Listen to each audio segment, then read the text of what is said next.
Good evening, gentlemen. It is your boy Sir Yeetus. Welcome to episode 167 of Sir Yeetus' Thoughts.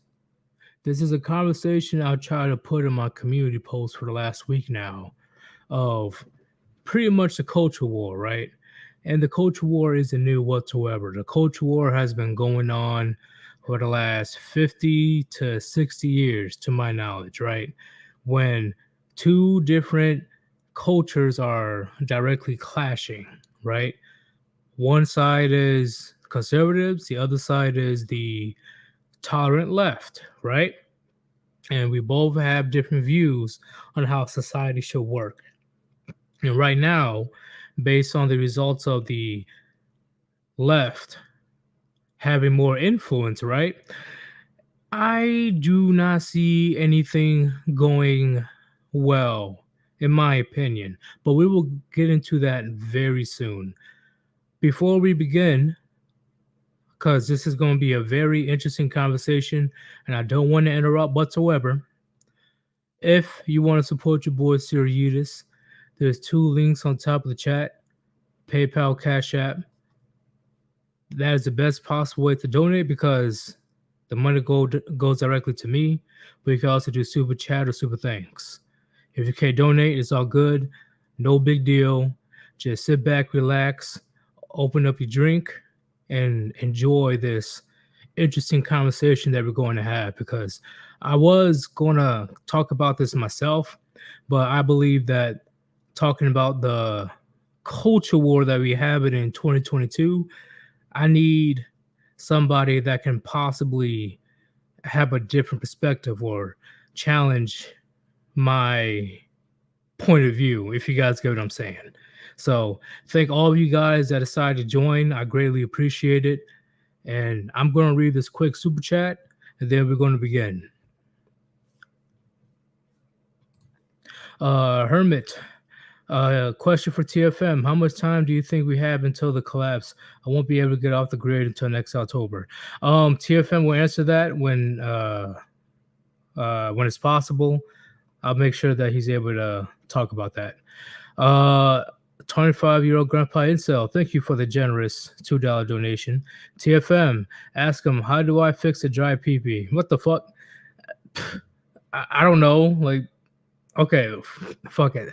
That's the question for that's the question for TFM. But thank you, Island Hermit and Grandpa Incel, for the donations. I greatly appreciate it. Let's go ahead and invite the one, the only TFM. How's it going? Hello. It's been an interesting week, but here we are. We made it. Yeah, it's been a while since you've been on the channel, man. Lots of things has happened since then. But I believe what's going on today, especially the videos I've been putting out lately, there's direct conflict, in my opinion, on the old ways versus the new ways on how society should conduct themselves.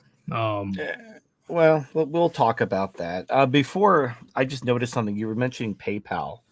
So I got kicked off of PayPal a long time ago. I know Undid Chronic, he got kicked off of PayPal and he did some stupid shit and actually got investigated by the FBI. So when PayPal kicks you off, I probably should have mentioned this. Like, I don't know, it didn't seem relevant to me. They freeze your money for 6 months.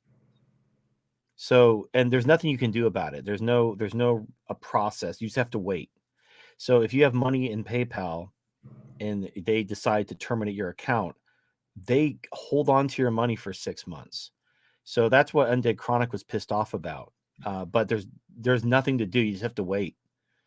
So I mean, I think Undead Chronicle they had like a couple $100 in PayPal. I had thousands, and I just had to sit there with my thumb up my ass for 6 months until they released my funds.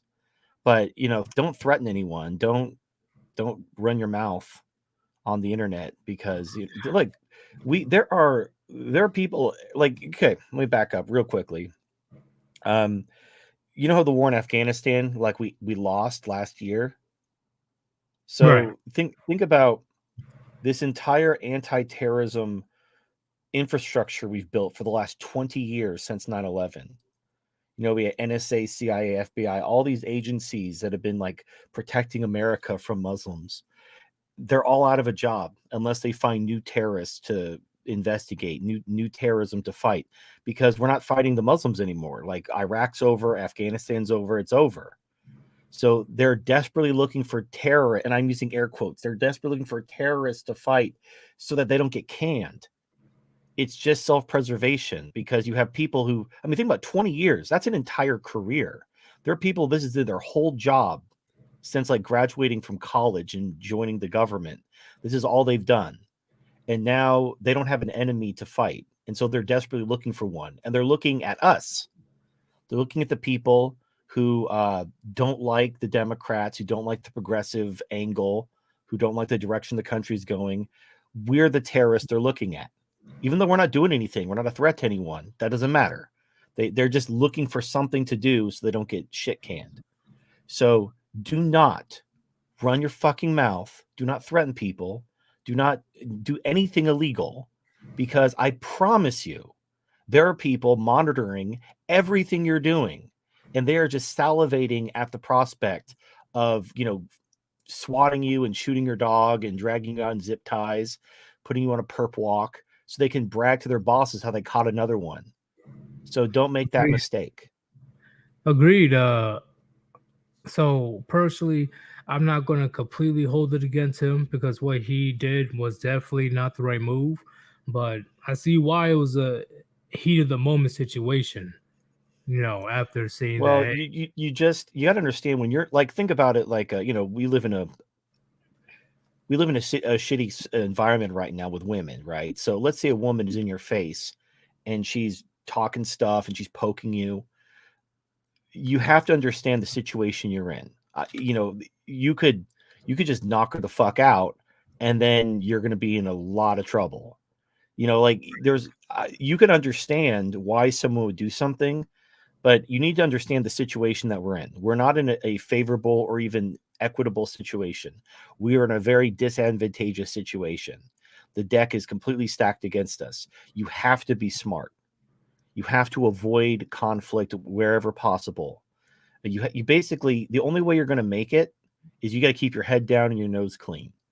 Like, help who you can, try to make a difference in people's lives, but you cannot expect to be like, oh, well, they can do what tonight. No, don't think that way. Don't think, because I mean, just look at this is such a stupid example. So the January 6th hearing are still going on. As far as I know, I don't watch the TV, but they're still clutching their pearls over January 6th like it's the worst terrorist attack since 9/11. Meanwhile, after Roe v. Wade was overturned, there were people trying to assassinate Supreme Court justices, and there were multiple protesters breaking into state capitals. This was happening during the January 6th hearing. And that's fine. They don't care. Like, yeah, try to assassinate a judge, try to, break into multiple state capitals. Who cares? But if a bunch of Trump supporters walk into the Capitol and take selfies, that's the worst terrorist attack since 9/11. It's not equitable. It's complete bullshit. And it doesn't matter. Pointing out the inequality and the bullshit of it doesn't change the fact the deck is stacked against you, and you have to act that way. You can't just assume that because they are allowed to do this, that you're allowed to do this. You are not allowed to do this. You have, like, the FBI, everybody is looking for some reason. They're looking for an excuse to shut you down. Like, they just arrested Gavin McInnes, the guy who started the Proud Boys, even though he cut ties with them. They burst in his house during a live stream and arrested him. So this is happening. This is still happening. I mean, January 6th was like 2 years ago, but they're going around arresting anybody they want. They don't care. Like, they're doing whatever the hell they want. So if you give them any excuse, they will not hesitate to drop the hammer on you. You have to be smart. You have to understand you're not in a situation where you can just fight fire with fire. You're in a very disadvantageous situation. I completely agree with the situation, right? Like with the video game Red Dead Redemption 1, when Dutch Vanderlyn said, they will always find another monster because they have to justify their wages, Right. you know, and it rings true today, Yeah. right? Just based on the examples you just said. Yeah. Well, again, we created this huge infrastructure to fight terrorism after 9/11, and now the war on terror is over. And so you're talking about thousands of people, maybe tens of thousands, I don't know, entire departments of the government facing permanent layoffs because their mission is over. But if they got kids, they got kids in braces, they got kids in college, they got retirement. They don't want to lose their job, so they're trying. The same thing happened with ATF. ATF was supposed to be, or no, no, I'm sorry, it was the FBI. The FBI was originally created to fight the mob.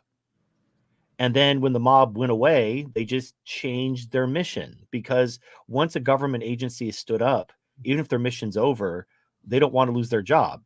And the government doesn't want to fire their people because they're, a dependent voter is a dependable vote. So they want to keep them on the payroll. So they just, change their mission around. So basically this whole infrastructure that was designed to fight terrorism is now being turned as essentially a political weapon against people on the right. Whether you're conservative, whether you're dissident right, whatever kind of flavor of right you are, the the whole system that was built to fight the terrorists is now being turned against you.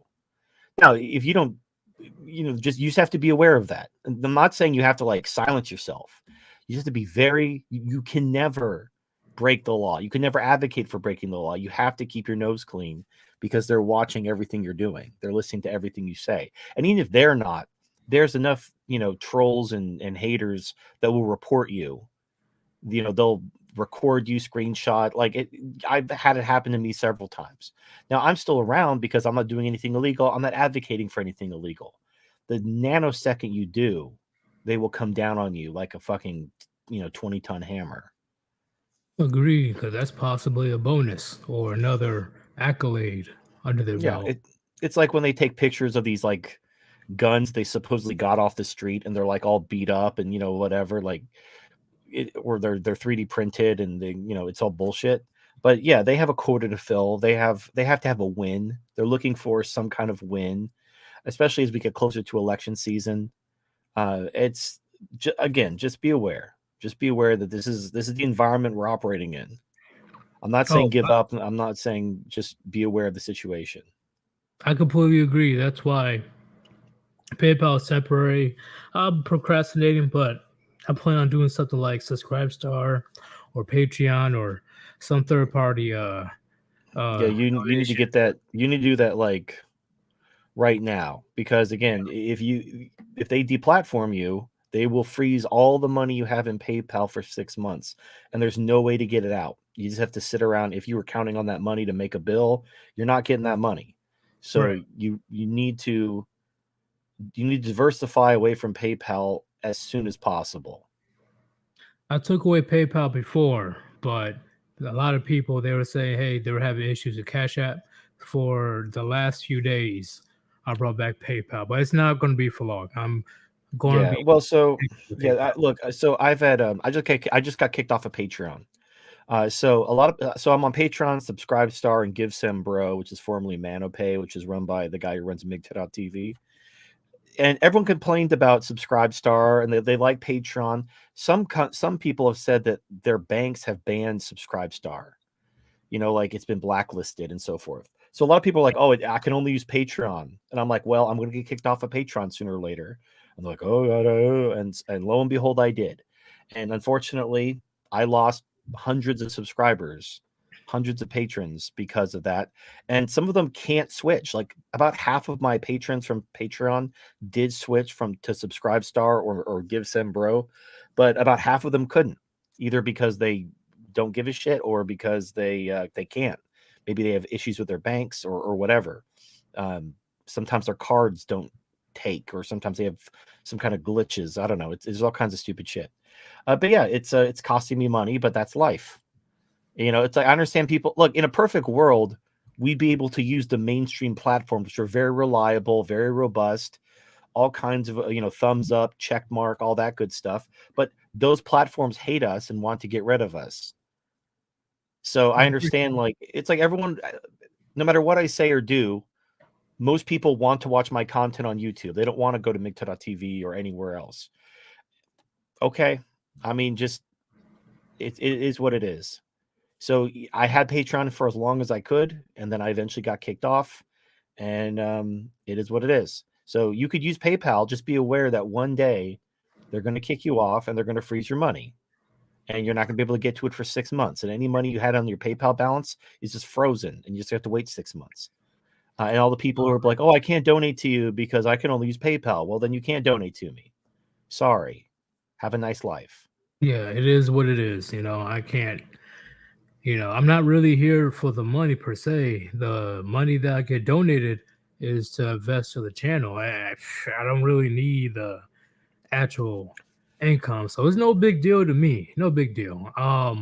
But at the same time, I do see what you're saying when it comes to eventually people are going to try to deplatform my channel and various other current red pill, MGTOW, black pill, Mm-hmm. whatever channel it is. It's going to be interesting because, at least in my description, I said I'm here to discuss male issues and how. They don't care. Yeah, that's what I'm saying. Like, it's gonna be interesting, right? Because like I never Well, claimed to make it's Tower not Ripple. gonna be interesting. So you see this with like, actually this happened today. There's right now there's some drama between the trans community and Kiwi Farms, and they're going after Cloudflare. They're going after their internet service provider. They're going after everyone. So this is just, I mean, you want to talk about the culture war. This Right. is how the culture war is being fought, at least at the street level. So it's basically the left will harass anybody who's servicing your website or whatever you do. If you're getting donations, they'll go to the payment processors. If you own your own website, they'll go to your host. Like if you own your own server, they'll go to Cloudflare to try to get you deplatformed from Cloudflare so that they can DDoS your website.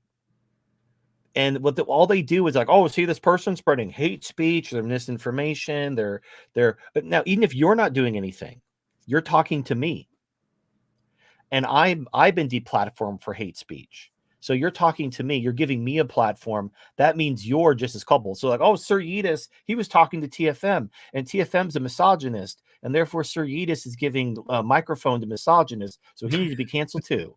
That's Yeah. it. That's what they went for Joe Rogan after. Joe Rogan Right. is just a stand-up comedian who interviews people, but he dared to interview doctors that had something controversial to say about a virus that I can't talk about on YouTube, but you know what I'm talking about.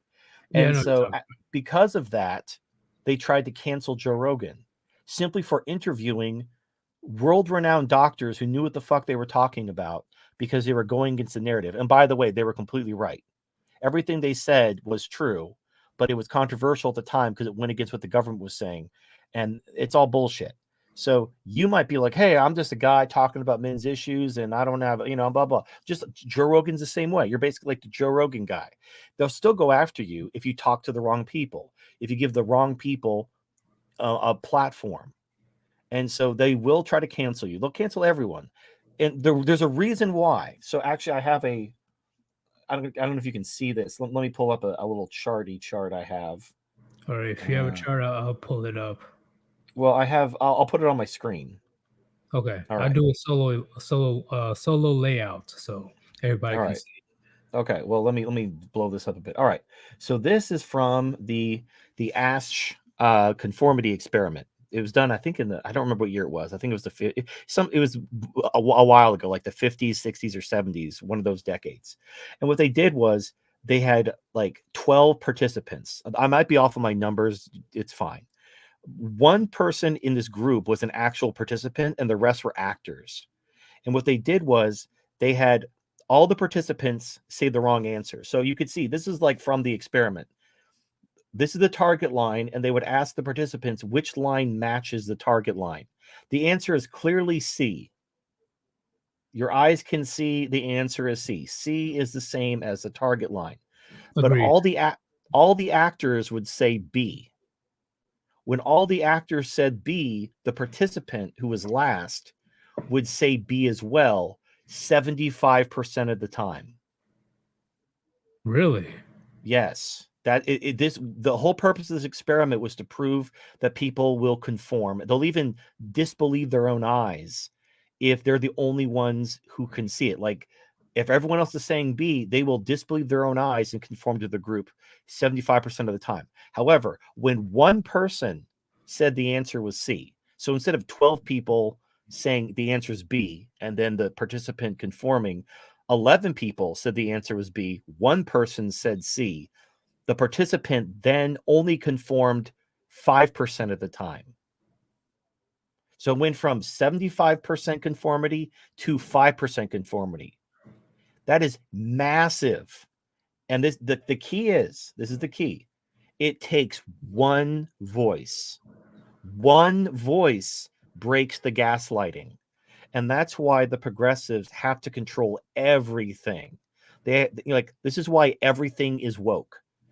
Movies are woke, comics are woke, games are woke, the news is woke, sports is woke. Everything has to be woke because one voice breaks the gaslighting. But if everywhere you look, everybody's woke, everybody's celebrating all the things, and even if your own eyes are like, this is bullshit, 75%, 75% of the time, people just conform as long as they're getting the same message everywhere. They're using this is provable. So this is why they cannot allow any dissent. This is why they have to deplatform and silence any dissent. They can't allow any space where people can hear that one voice, because if they hear that one voice that confirms what their eyes are seeing, the gaslighting is broken and it's all for nothing. They can control 99% of the media. But if people have access to that 1%, it breaks the gaslighting. And all the work and money they put into controlling the 99% becomes worthless. That's why they cannot allow any voices. It doesn't matter, talk radio, Spotify, TikTok. They have to control all of it. And whatever they can't control, they have to silence. Like the reason why the doctors were talking to Joe Rogan is they were retired. You can't threaten to take their license away. They were retired. They couldn't give less of a shit. So Right. they couldn't threaten them. So they had to go after Joe Rogan for giving them a platform. So the goal is very, very clear. It's just, unfortunately, this is, again, it sounds crazy, but this is the world we're living in right now. There's a lot going on, and frankly, we're running out of time. Like a lot of these things have been talked about for decades, and now they're happening, and things are moving very quickly. And most people are in denial. Most people are just, they don't want to believe what their eyes are seeing.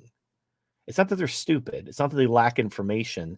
It's that they're just simply in denial about what they're seeing. They don't want to acknowledge what they're seeing because they just want things to be normal. It's the normalcy bias. Yeah. Yeah. Okay. In denial, or a good amount of them are in what's it called? The mob mentality type situation. Some people simply don't think for themselves. They'll just defer. They want to be part of the group, so that they won't even form their own opinions. Like those are the true NPCs. The true NPCs will just absorb their opinions from around them, whatever they perceive to be the cultural zeitgeist. They'll assimilate that to themselves. They don't even have their own thoughts or feelings. They're literally filler humans. But then there are the people, your average kind of normie, who they do think, but they also want to fit in with society. And even when they know something's wrong, they don't want to acknowledge it. They want things to be normal. They want things to be okay. You see this, a very stark example of this is a man who's being cheated on. His wife's cheating on him behind his back. And he sees the telltale signs. Like there'll be text messages from other men, or there'll be the wife will come home and her clothes are on backwards and she smells like cum. So the telltale signs. But she'll always have some really weak excuse. Oh yeah, I fell and my clothes somehow went backwards and I slipped in a puddle that had cum in it or something. Now here's the thing. Anyone can see that that's bullshit. She's clearly just having an affair. But Right. the guy doesn't want to acknowledge that. He wants to believe she's not cheating on him. So even though she's giving weak ass excuses and all the signs are there, he's choosing to ignore them because it's too painful to acknowledge what's really going on. It's only when he actually catches her in bed with someone, or she just flat out drops papers on him and says, I'm leaving you, then he can't ignore it anymore. But as long as there's an open path for him to deny what he's seeing, he will. And it's because he's trying to avoid the pain of acknowledging what's happening. And this is kind of, a lot of people are going through this right now because we just had 2 years of the government blowing smoke up our ass and pushing a lot of bullshit that's now acknowledged as bullshit, and people are dying, and it's fucking serious. And but you can't, to acknowledge what happened and to acknowledge they knew what they were doing. This wasn't an accident. This wasn't stupidity. This was premeditated. You can't acknowledge that and then just blithely go around like, oh, we'll get him in 2024. Like, no, this shit is serious. Like, we're not going to make the 2024. So you got to start doing something. I'm not saying do anything illegal. I'm talking like get your shit, get the people you love together, and look to make yourself scarce. But people don't want to think that way. Like, because you're talking about a complete change of people's lives. And I use the example in World War II, where you had in the 1930s in Germany, when the Nazis got voted into power, some Jews just up and left. They weren't having it. They're like, you know what, this is bad news, I'm leaving. And they were probably being ridiculed by the people in their neighborhood, like, oh, you're just paranoid, everything's fine, he's just all talk. But then after the Night of Broken Glass, which is the time when all the Jewish businesses were being ransacked, then Jews had to basically flee with nothing but the clothes on their back. And at least they lived. The first group was able to sell their property and leave with their property and get set up somewhere else, and they were actually the best off. But they were the ones most ridiculed as being paranoid, crazy people. The second group were the people who left with nothing, but at least they survived. The third group were the people who died in the Warsaw Ghetto uprisings, where they knew they were going to die and they chose to die on their feet. And the fourth group were the ones who complied the entire time until they were put into the oven. And there was never a point where they resisted. They just kept thinking, as long as I just do what I'm told, I'll be spared or I'll be okay. And no, they weren't. So the question you have to ask yourself is, which group do you want to be in? Obviously, you want to be in the first group, but that requires you to act before things become so glaringly apparent. Because by the time things become glaringly apparent, it'll be too late. Then we'll be in Night of Broken Glass phase, where you have to basically flee for your life with nothing. And then even then, most people didn't flee. Even when that was happening, some people were like, well, I can't leave my family, or I can't leave my business, I can't leave my thing, whatever thing you're trying to hold on to. And then when they started getting arrested and thrown in ghettos or taken to concentration camps, then they're like, oh, we should have done something earlier. Well, now it's too late. It's way past too late. So, and think about what it would have been like to live in those times. Like you couldn't fathom, like, how could this be happening? We're a modern, industrial, advanced civilization. How could this be happening?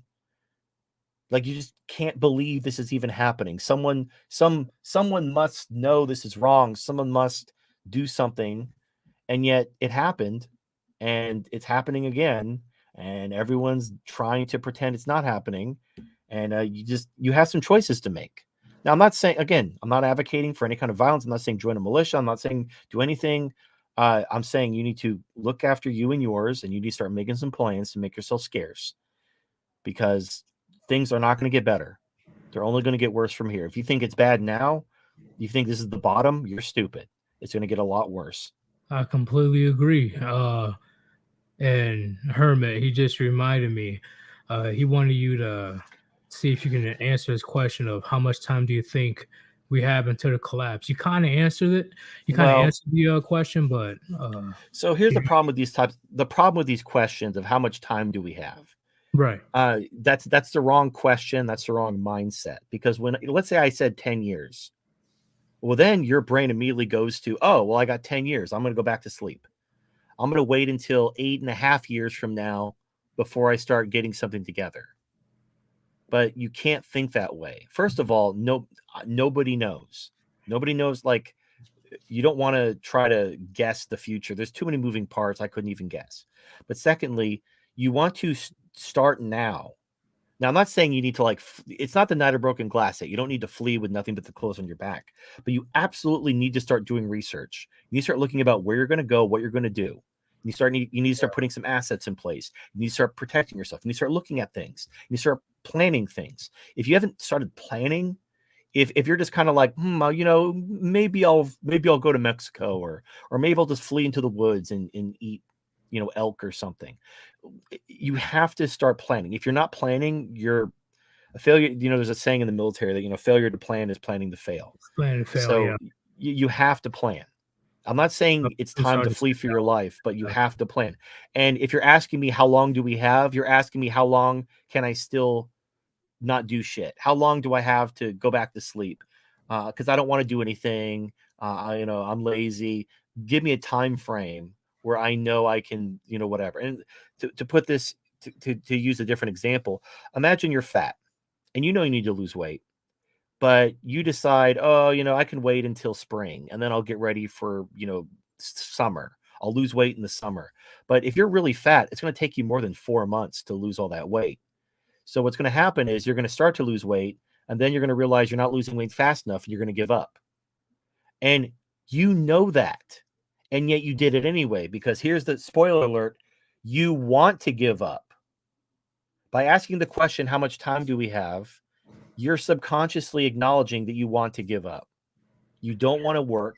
You want to basically take it easy, wait until the last minute, give a half-assed attempt, and then get discouraged and give up.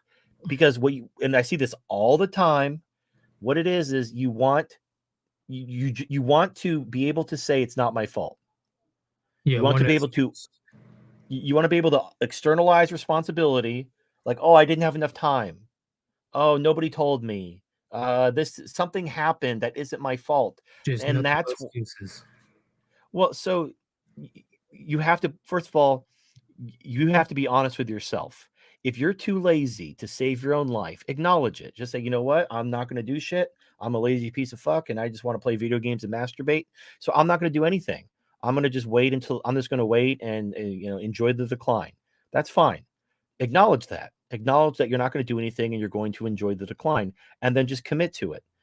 Stop LARPing. Stop pretending. Stop pretending you're going to do something when you know you're not. And if you are serious about saving yourself, you need to start planning now. You need to act like you have to get your shit together as soon as possible, as soon as humanly possible. So maybe we have 5 years, maybe we have 10 years, maybe we have 6 months. I don't know, you don't know, nobody knows. But Nobody knows. It could be do tomorrow. you need to do the best you can. Well, if it happens too quickly, a lot of us are just simply fucked. There's nothing we can do. But you need to do your best. You need to do your best to get some type of a plan together, and you need to have some backup plans. Like, for example, my original plan was to go to Singapore, but that was going to be a 10-year plan. And then plan B was to go to Alaska, and that was like a 5-year plan. And now I don't think we have 5 years. So now I'm planning to go to Florida. That's my plan C. So you have to be adaptable as well. So have a plan, be adaptable, and do your best. And whatever time we have, you need to maximize that time. But don't ask people, oh, how long do you think we have? Oh, you think, I'm not going to be able to do anything till next year. Well, then do your best. And maybe if it happens before next year, what's your backup plan? So you say that you can't get off grid till next October. What's your backup plan? What if something happens before next October? What are you going to do? You're just going to get on your knees and hope and beg for mercy? What's your plan? So Right. you can have a primary plan, but then you need to have some backup plans just in case. Because this is why. If you plan while you're calm, form these plans while you're calm, then when shit happens and you're very emotionally heightened because like the stress is on and everything's going to shit and you're rattled, you already worked everything out. Now you just need to do the plan you already worked out. But if you didn't come up with a plan and you're just winging it while you're highly emotionally agitated, you're going to make horrible mistakes. You're going to be sloppy and you're going to make mistakes. So start forming a plan, start forming a backup plan. Think about what you're going to do. And if you have to execute, you execute. And knowing what you're going to do because you worked it out while you were calm and rational is going to save your life, and it's going to allow you to be rational and calm while everyone else is running around screaming their head off because they don't know what the fuck they're going to do because they hadn't even thought about this stuff. It just completely blindsided them because they were in denial this entire time. Yep, I definitely agree. I have various avenues of approaches, because once again, I learned that from military. But also, at least currently, right now, I do have a bug out bag just in case, right? That's like my, if something happens tomorrow, like I said before, at least I have something like that and various contacts I can call up if the uh, Right. phone towers work still, right? So I at least have that if something happens like tomorrow, But I do agree what you're saying. Like, don't wait until a few months from now, a year from now. Right now, you need to plan because the signs are all there on things are not going to be ending well. No, they're going to On get the current well, situation that we have. and it's everything at once. You have political repression, you have economic turmoil, you have war. It's all happening at the same time. So it's not going to get better. This isn't the bottom. It's not like we turned a corner and everything's going to be great going forward. Oh no. No, we haven't even begun. Yeah, I keep telling people that. You think that this is you think this is it? No. I keep telling people many times. Give it a year. At Well, least give it until winter. people think the inflation is going to reverse. Now, the inflation could stop going up. So let me quickly. There's three kind. No, they're really okay. I don't want to get into like what inflation originally meant, the inflation of the money supply, but now it's been redefined to be prices going up. But prices go up for three reasons. One of which is the money supply. So if demand is equal, demand is constant, and supply goes down, then prices will go up. You're seeing this right now in Europe where the price of electricity is hitting all-time highs. They're in a recession in Europe. Remember all these retards talking about, oh, demand destruction. When the economy goes into recession, people are going to use less energy. Yeah. Okay, so why is energy prices in Europe hitting all-time highs in the middle of an economic slowdown? It's because that doesn't matter. You can actually have rising prices in a recession. It's called stagflation. So if demand is constant and supply goes down, which is what's happening in Europe, prices will go up. If supply is constant and demand goes up, prices go up. And of course, if the money supply is debased, if the government prints a shit ton of money, prices go up. So right now, the Fed didn't even cause this inflation, by the way. The QE doesn't really cause inflation. I don't want to get into it. It's like inside baseball, but QE is mostly like theater to make people think they're doing something while inflation kind of works its way out. What caused the inflation were the stimmy checks, the eviction moratorium, the $600 in additional employment benefits. That's what caused the inflation.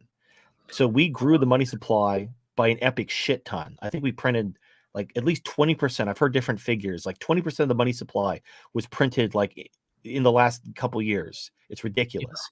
So that's the money. So now here's how you reverse inflation. If you're going to reverse inflation, you have to either pull all that money out of the system that you created.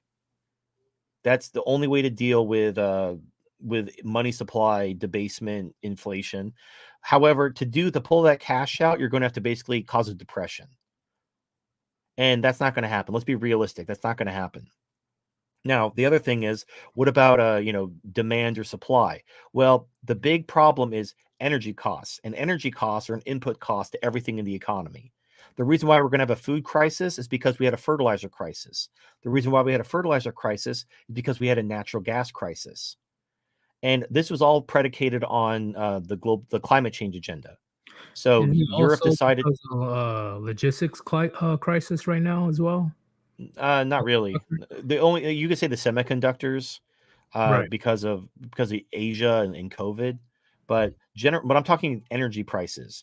The food shortage is coming, and the food shortage was caused by a fertilizer shortage, was caused by a natural gas shortage, which was caused by climate change. I don't mean climate change literally. I mean like fighting climate change. Europe banning stuff to try to fight climate change that caused the natural gas shortage. and then that caused the fertilizer shortage, and that's going to cause the food shortage. So it's all connected. Now, the only way, if the problem is lack of supply, which it is, raising interest rates won't do shit. Causing a depression won't do shit. The only way to lower energy prices is to increase the supply of energy. That's it. That's the only way to decrease energy prices. And they are not doing it because their commitment to fighting climate change. So energy prices will not go down. And I know people are like, oh, but energy prices went down in July. That was overt manipulation. I can prove it. I have the receipts, but it doesn't matter. It's over now. So energy prices will go up. I promise you they'll go up. So if you thought energy prices were going to go down, and there's reason, I don't want to get into why. It'll be really boring and long. But basically there was data showing demand destruction, which was false, and it was contradicted by independent sources. But the government's lying to you. The government lies. Shocking, I know. The government's been lying to you about everything for the last 2 years. Is lying to you again. I know, it's crazy. So yes, the government is lying about demand in order to try to suppress energy prices, because they know that basically when gasoline prices go up, people's inflation expectations go up. When gasoline prices go down, people's inflation expectations go down. So controlling gas prices is very important politically. So there is overt manipulation of the in the commodities market. It's really stupid and it doesn't work in the long run, but they're trying to get some mileage out of it, at least make it to the midterms. I don't know. I'm not even worried about that. What I'm telling you is the only way to actually solve energy inflation is to increase supply, period, and they are not doing it. Now, maybe after the midterms, they will. Who knows? Probably not. I don't know. But there's nothing the Fed can do. The Fed cannot lower energy prices. Raising interest rates will not do shit. Causing a recession will not do shit, as Europe has shown. Even causing a massive recession will not cause energy prices to go down because it's a supply issue. Agreed. So the inflation is not going away. And if we cause a recession due to higher interest rates and all this other shit, we're just going to have stagflation. We're going to have increasing unemployment along with increasing prices. Now, the money supply issue, I would say that's over because there's no more COVID stimmies. However, they just passed the Inflation Reduction Act, which has hundreds of millions of dollars of more welfare expansion. Oh, They're don't get me also started on that shit. well, but the thing is that they used, this is why they needed that 1 month where inflation was flat. They needed a green light to go print more money and expand welfare, because that's what they do. That's how they get elected. So they did what they had to do, and they got their welfare expansion. But now that the welfare spigots are being turned back on again, that's going to cause more inflation. Now, maybe from here on out, it only goes up 2%. From the price levels that are in place right now, prices will only go up 2% from here, but they're not going to go down. If you're expecting 2019 prices again, you can fuck all the way off. It's not happening because that money is not coming out of the system. Supply is not going up. And now that we're just forgiving student loans and we're going to give welfare to people, or we're going to expand this program and that program, demand isn't going to go down. So what do you we're think about that? I want you to elaborate on the student loan things, because I heard about the Sleepy Joe It doesn't proposing. matter. Well, it really doesn't matter, and it might even be overturned by the Supreme Court, Right. because forgiving student loans it costs money. The president cannot unilaterally spend the government's money. All spending bills have to originate in the House, and they have to go through Congress. So Biden cannot just spend money. Now, during an emergency like a war or even the pandemic, there were some emergency powers that the president had, but that's over. So he doesn't have the authority to spend money without Congress's approval. So there's a very strong likelihood that it'll simply be not overthrown, but overturned by the court. However, it doesn't even matter, because there was already a student loan moratorium in place, which means nobody was paying back their student loans anyway. Now that moratorium was set to expire right before the election. So even if there is no forgiveness, I guarantee you they're going to extend that moratorium past the election. So only after, eventually someday, when the moratorium is allowed to end and people begin paying back their student loans, Only then will that actually affect demand. But this entire time, it's been 2 years, 2 entire years. Nobody's paid their student loans. There's been a moratorium on student loan payments this entire time. So there's no additional demand. Like even forgiving the student loans won't create any additional demand because nobody was paying the student loans in the first place. There was just a threat of maybe having to pay student loans again in the future. You take that off the table, but you don't create any additional money unless you don't create any additional demand. It doesn't matter. And also, like, unless they're going to, if they're going to forgive this, they're not going to forgive the loans. They have to pay the loans back with taxpayer money. So that's either going to come from one of two places. They're either going to raise taxes or they're going to print more money. Now, if they raise taxes, fair enough. Okay, we paid off this debt by taxing people, but that's probably not going to happen because everyone's basically paying all the taxes they can. So what they're going to do is they're going to print more money, and that creates more inflation. So that's basically we have already tapped everything. We spent all the savings we have. We borrowed all the money we can, and now we're printing money and we're causing the worst inflation in US history. We're out. That's it. We are out of sources of money. We can't say there's no more savings to tap. There's no more people to borrow from except for the Fed. And when you borrow from the Fed, you're just monetizing the debt. Yeah. So all we're doing is printing money at this point, and printing money causes inflation. And there's nothing the Fed can do. The Fed isn't causing the inflation with QE or interest rates. The government is causing the inflation by printing money to pay for welfare. And nobody is talking about that. And if they do talk about it, they use like veiled speech because they know that any discussion of cutting welfare benefits, particularly to seniors, cutting Social Security, Medicare, that is political suicide. Right. Even now with what's going on with inflation, everything, any talk of like, hey, we need to start cutting Medicare or Social Security, that your political career is dead. And even if a politician did cut those things, he'd just be voted out, and the politician that replaced him would just restore all the cuts. So we're going to hit the wall at full speed, and you can actually see our future of what this looks like. Look at Japan. Japan was in a shit ton of debt. They tried to fight inflation, and then their bond yields went up, and they started printing money to buy bonds. There's no way out of it. This is going to end in hyperinflation. There's no other way it can end. Basically, we have two paths we can choose. We can cut welfare. There's nothing else to cut, by the way. Hold on, I have a chart. Let me pull out my chart, lest you not believe me. I got you. Let me I'm gonna bring out All your right. screen. All right, so here's my chart. Hold on, it's a little bit big. That's what she said. All right, so this is 2019 spending. This does not include any COVID spending. This is pre-COVID. This is just 2019 government spending. Starting from 12 o'clock going clockwise, Social Security is the first pie, then Medicare, then means-tested welfare, then Medicaid, then veterans benefits. This orange slice is debt interest, and then military spending is this big blue slice. Then everything else the government does are those tiny little slices. The part that's highlighted red and has a big arrow pointed to it says welfare. This is the government giving people other people's money. It's all welfare. And this is pre-COVID. Like 70% of all government spending was welfare before COVID, before all the money printing. You simply cannot talk about cutting government spending without cutting welfare. Welfare is 70% of government spending. Like, just to show the chart again, look at the military. The military is this big blue slice. It's a big slice. But if we cannibalize the military, that wouldn't do shit. The military is only like, I think 15% of I'm talking about 2019.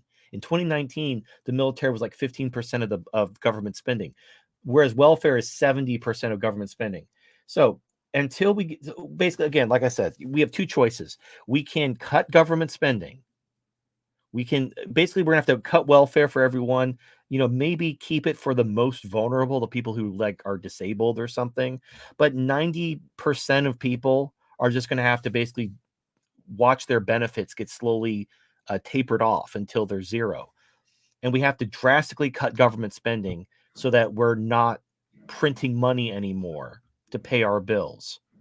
Or we have hyperinflation. And Would that look at lead to Venezuela. depression or No, that will lead to the look at Venezuela. Look at Zimbabwe. economic Look at collapse? the Weimar Republic. That's what hyperinflation leads to. Yeah, Hyperinflation almost always leads to revolution. And right. now Venezuela is kind of unique because Venezuela had hyperinflation, but also because they're part of South America, the United States wasn't going to allow a bloody revolution close to their border. Now, you could argue South America isn't that close, but it's still America's kind of like declared itself the keeper of the Americas. So they're not going to allow a big bloody revolution in South America that could potentially spill over. So Venezuela, if they tried to like really crack down and do anything crazy, America would have intervened and Venezuela knew it. So they're still around, but you can see Venezuela has become a complete shithole. They used to be the breadbasket of South America. They have a year-round growing season, and they were eating their pets. They were eating zoo animals because there was no food. Aren't they like the capital of like oil? Pretty much like Yeah, and they have oil, and they basically they turned to communism. They spent all the money, they fucked everything up, and then they had hyperinflation. So hyperinflation is game over. There's no way to profit from hyperinflation. You need to get the fuck out. You do not want to be in Venezuela. You did not want to be in the Weimar Republic, however you pronounce it, as it was under hyperinflation. You did not want to be in Zimbabwe when it was experiencing hyperinflation. Hyperinflation is really, really bad because you basically have nonstop rioting and violence, possible coup attempts, civil war. It gets really bad really quick because everyone's starving to death. Like, so. because in a Would you say hyperinflationary Sri environment, Lanka is part of it? well, Sri Lanka didn't. Sri Lanka never had a chance to hyperinflate. They listened Oh, to the World Economic Forum. They banned fertilizers and they caused a food shortage. So they didn't even have the hyperinflation. Usually, you have communism and welfare, and then that causes a debt crisis. The government starts printing money that causes hyperinflation. Then the food runs out. But in Sri Lanka's case, they did it in the name of fighting climate change. They basically banned chemical fertilizers, and then the crop yields were dog shit, and there was no food, and the people just started rioting and burning shit down because there was no food. The same thing happened in Kazakhstan regarding fuel. The people in Kazakhstan basically rose up and overthrew their government because of fuel prices. So we've already had two countries rise up and overthrow their governments because of inflation. And that they weren't even hyperinflation, but we're talking about food and energy, our life. Like when yeah. winter hits Europe, like and basically it's going to be a really bad winter. Like if you thought like, oh, well, maybe winter will be mild this year. No, it won't. It's going to be a really bad winter. And the people in Europe have no energy because they're fighting climate change and they're sticking it to Putin bra while they're bankrupting themselves and there's no Which is food. Well, and they're just it is what it is. It's I don't know. yeah. But you have to like things aren't going to get better. And sadly, the governments, rather than doing their job to do what's in the people's interests, they're pushing forward with uh, a complete takeover of the energy and food sectors, and they're pushing for essentially a CCP kind of surveillance state so they can control and enslave everyone. That's what they're pushing for. They're using this crisis that they created, like the climate change. It's bullshit. Climate change is bullshit, just like fucking everything they say is bullshit. They're using it to nationalize the energy sector. They're seizing the farmland under the guise of fighting climate change. It's always the same thing. And once they control the energy and food, they control everything. They're also pushing for central bank digital currency, digital ID, so they can track you and survey you and control your money, which is exactly what they do in China. Right. And then once they have their police state, once they control you, it won't matter. Like you can get as pissed off as you want, but they'll have you completely locked down. And that's the goal. The goal is to basically lock you down before the money runs out. That way they can that doesn't matter. They can cut the welfare. You're not going to do anything anyway because they're spying on you and they can destroy your life and shut you down. And, you can forget about elections and voting anymore. Like they don't give a shit. I mean, you'll basically be allowed to vote for who they let you vote for, like the CCP. So that's the future. That's the future that's coming. And it's basically it's the people who demand free stuff that are the problem. They're So why we're headed for this dystopia. pretty much, you'll have nothing and you'll be happy. Quote. Well, but if you ask a slave, "Are you happy?" They'll say, "Oh yeah, I'm so happy. I've never been happier in my life," because they're a slave. It's like if they've done the CCP does surveys where they ask people, "How do you feel about the CCP?" And everybody loves the CCP. The CCP has like almost a unanimously high approval rating among their slaves. It's amazing. So I guess everybody loves the CCP. I guess they love, using sewer water as cooking oil and living in houses that collapse all the time and dying in Yeah, I've seen the sinkholes. houses in China. I'm like, oh my god, Yeah, that it's just shit. is. It's shit, and it's because the people are slaves. But Yeah, if your slave master asks you, "Are you happy?" You're going to say yes because you don't want to get beaten or die. yeah.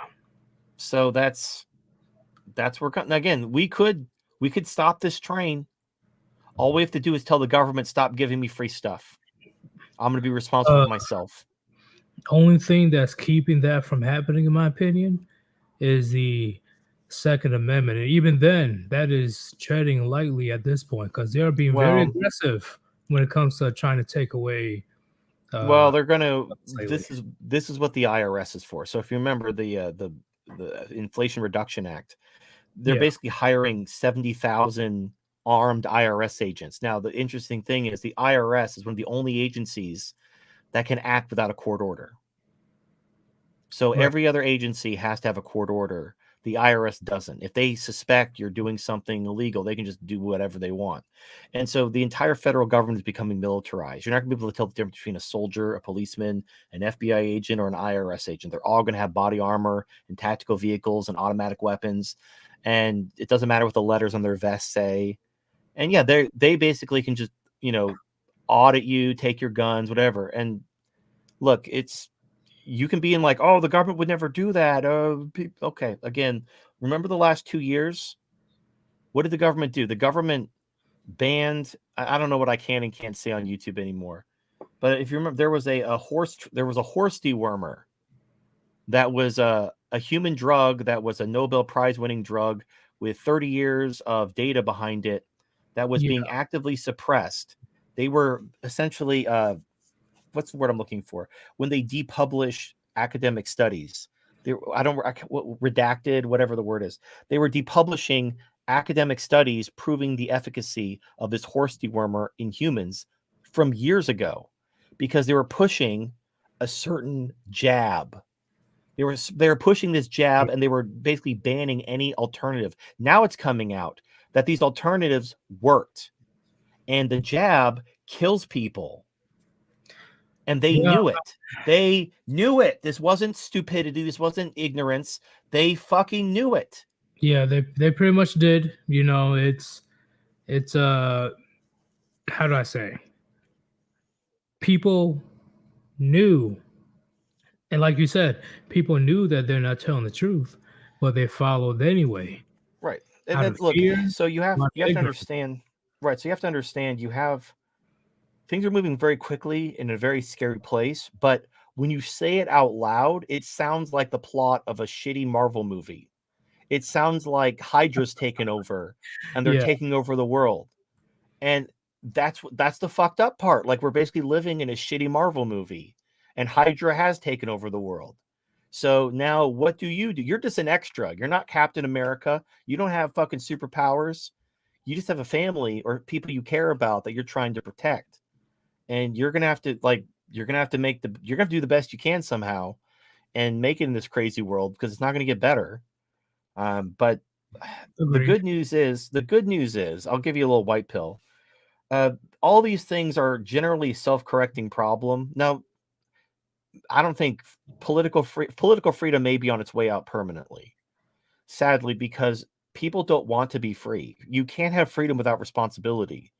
And people don't want to be responsible for themselves. They want to be taken care of. Therefore, they want to be slaves. They They like want to be the illusion they of want they want to be well-treated slaves. They want to be house slaves. They don't want to be the slaves in the fields. They want to be the slaves that as long as they do what they're told, they don't get beaten and they're respectful and whatever. That's what they want. They want to be well-treated slaves, but they want to be taken care of. Like, think of it like a kid. When you were a kid, your parents took care of, unless you were abused, obviously. But if you weren't abused, you had a loving family. Your parents took care of you, but they also told you what to do. You couldn't just do whatever you wanted because your dad or your mom would spank you and tell you no and ground you. But as long as you knew that they had your best interest at heart and they loved you, and so you didn't mind doing what they told you for the most part. That's the kind of slavery most people want. The problem is the government can't love you. These bureaucrats and oligarchs, it's impossible for them to love you. They'll never be your daddy. They're never going to love you. At best, you're going to be like an unwanted stepchild that they're taking care of because it's easier than the alternative, but they're never going to love you because they're not your family. So this illusion of, oh, we're going to, the government will take care of me and be my daddy and they're going to love me. No, that's retarded. You're stupid. And all that's going to end, like, and if you look at history, which nobody does, you see how this ends. This ends in, and again, so you're like, oh, sure, I know in the past all these communist takeovers resulted in massive murders, but not this time. And then I point you to the jab, which they pushed on people, suppressing actual cures, which is killing people. Right. So, okay, they're doing it now, dipshit, and they're about to roll out another booster shot for the new BA.5 variant of Omicron, which is a sore throat, and they're pushing more boosters out. Good thing I could call myself a pureblood.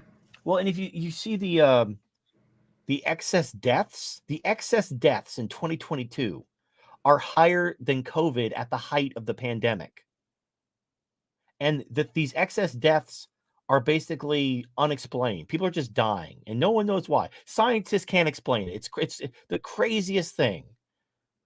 So it's just, look, again, I know I sound crazy. I know this sounds like the plot of a shitty Marvel movie. No, you're not wrong.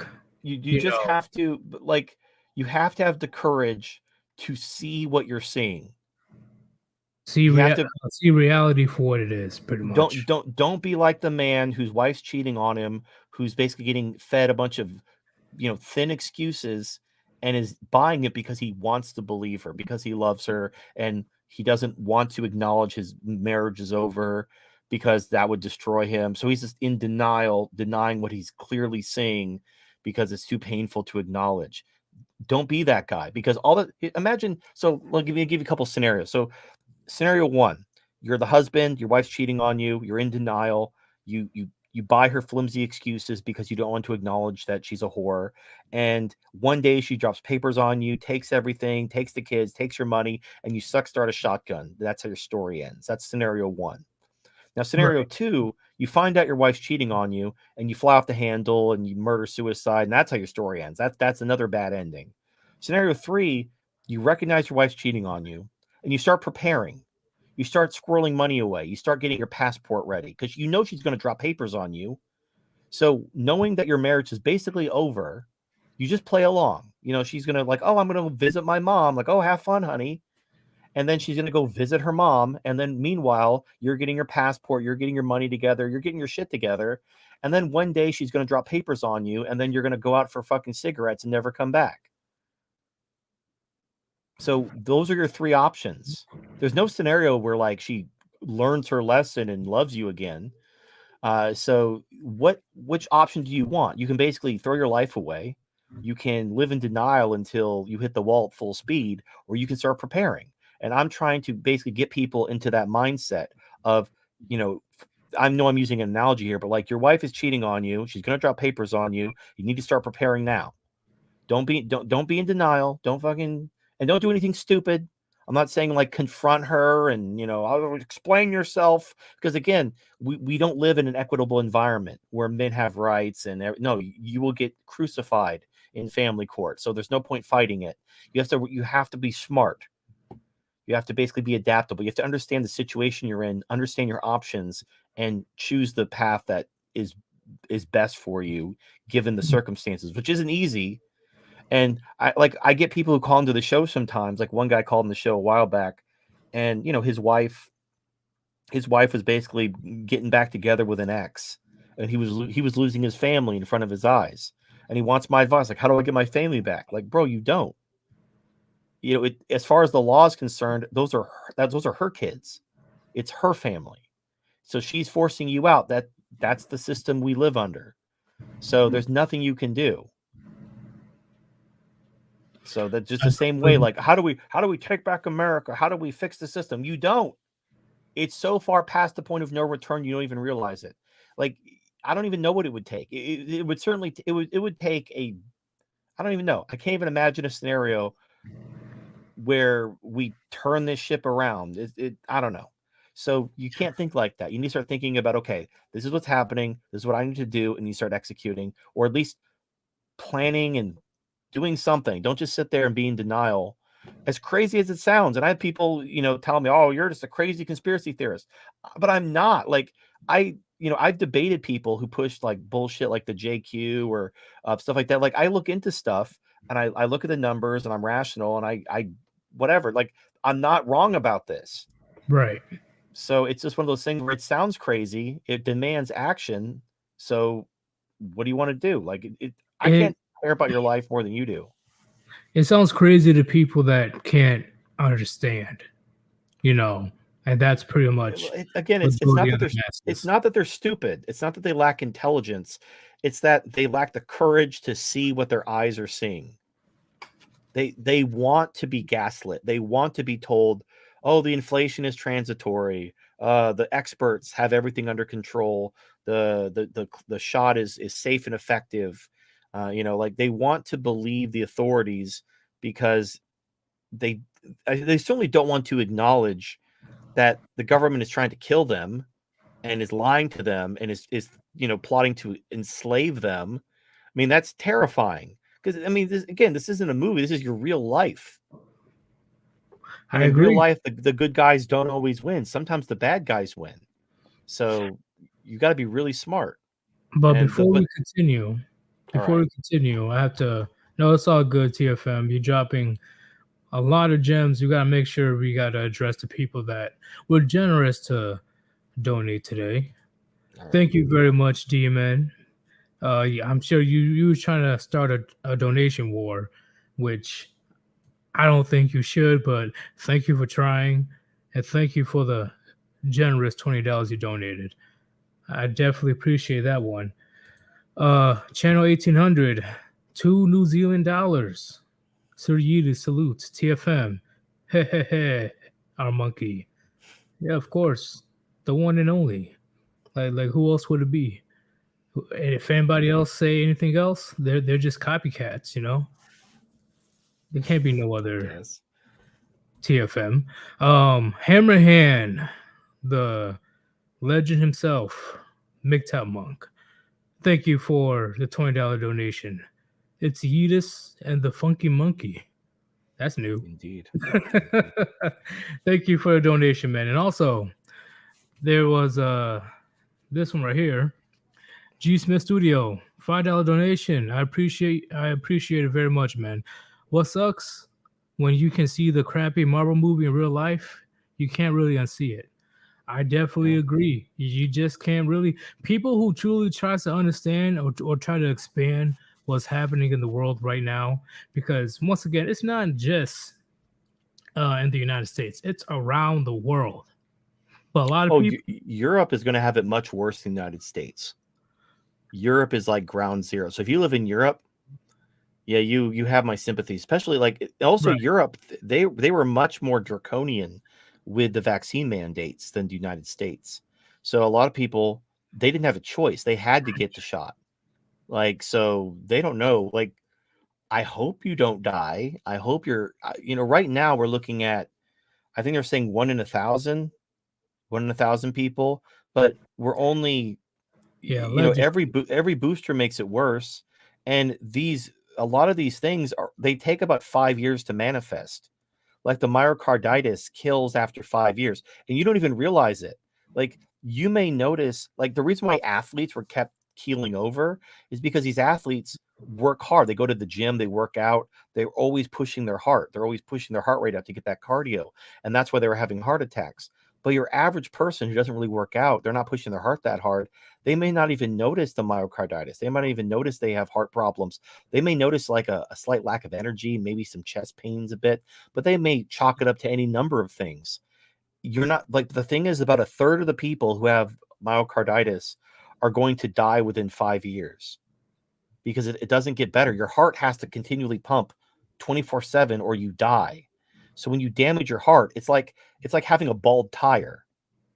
The tire has to keep spinning. Imagine that you had a tire that's worn out and damaged, but it can't stop spinning or you die. Eventually the tire is going to blow. That damage Agreed. is going to keep exacerbating until you die. So we haven't seen the end of this. Even if they stop the boosters tomorrow and they cancel everything and everything's over and we're all just going to get on with our lives, people are going to still die. You're going to have more people dying in their sleep. You're going to have more athletes keeling over and with heart attacks. You're going to have more kids come down with all kinds of bullshit. And people are still going to be dying. And then even if they stop dying of the immediate after effects of myocarditis, their immune system's fucked.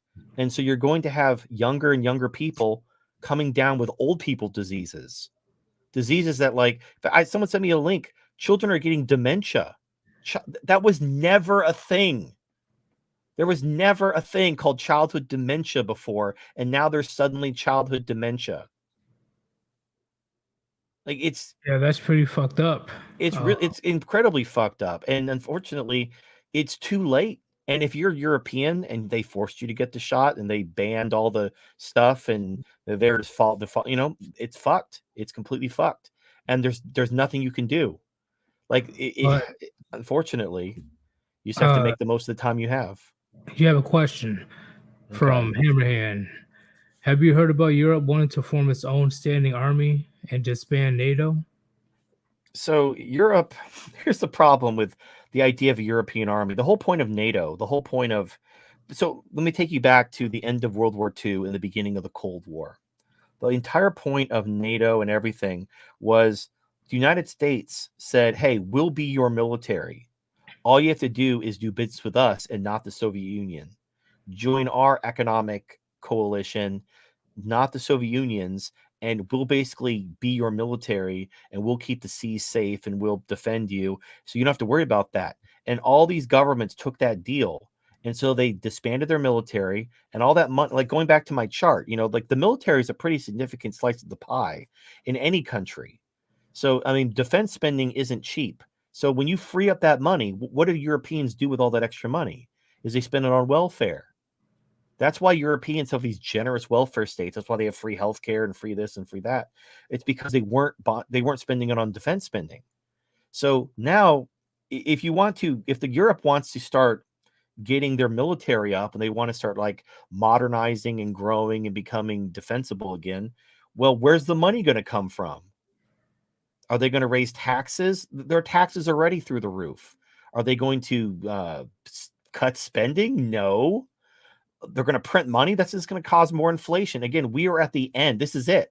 We spent all of our savings. We borrowed all the money we could for as long as we could. And now we're printing money. Printing money is the last step. We are out. This is the end of the line. All that awaits us is hyperinflation. So there's this. Hold Okay. on. So the crazy part is we didn't even get to the topic of tonight's conversation. All right, let's get That's to how it. intense it's been getting. You know, Okay, constant dropping gems today. Don't you agree, all right. chat? Well, let's talk about the thing you wanted to talk about. Oh, of course. Of course. I got very interested in what you had to say about the current events. That's why I didn't stop you. I'm like, you know what? I'm willing to learn today. And I definitely learned a few things today. Definitely something I need to think on later on. So when it comes to today's topic, the culture war, right? We're going to just start with a general broad situation, right? I know there's various things that are happening in the Western countries, but the main thing is um, the two ideologies, the quote unquote tolerant left and the conservatives. Right now, especially each passing day, things are getting more and more intense between these two groups. Uh, what is your overall summary when it comes to the liberals and the conservatives clashing with each other right now? All right, so this is going to blow your mind. Is the left versus right is false. There's actually three groups. It's a political trichotomy, not a political dichotomy. So I have another Regal. chart. There's three groups. So I'm gonna Damn, you came fucking prepared. I got the charts. So okay, here we go. This is the political trichotomy. Right. So we have three. Now these can be defined as values. I actually want to change this to values. So communism we could change to equality, the value of equality, which is the left. The left is united in their value of equality. Then you have absolutism, which values tradition and stability. These are the people who favor monarchy, fascism. They want to go back to pre-modernity. They basically, you know who I'm talking about. This is like your dissident right, your reactionary right, those types of people. And then you have the individualists who value freedom. These are the libertarians and so forth. So you have three values. You have freedom, you have stability, and you have equality. And they're all completely opposite from each other. You can't, like, equality and freedom are pretty easy to understand. The more free a country is, the more difference in outcomes people are going to get to. You can't really have equality of outcomes if everybody is free. And if you want equality of outcomes, you have to make them unfree. So the only way to have equality is to limit freedom.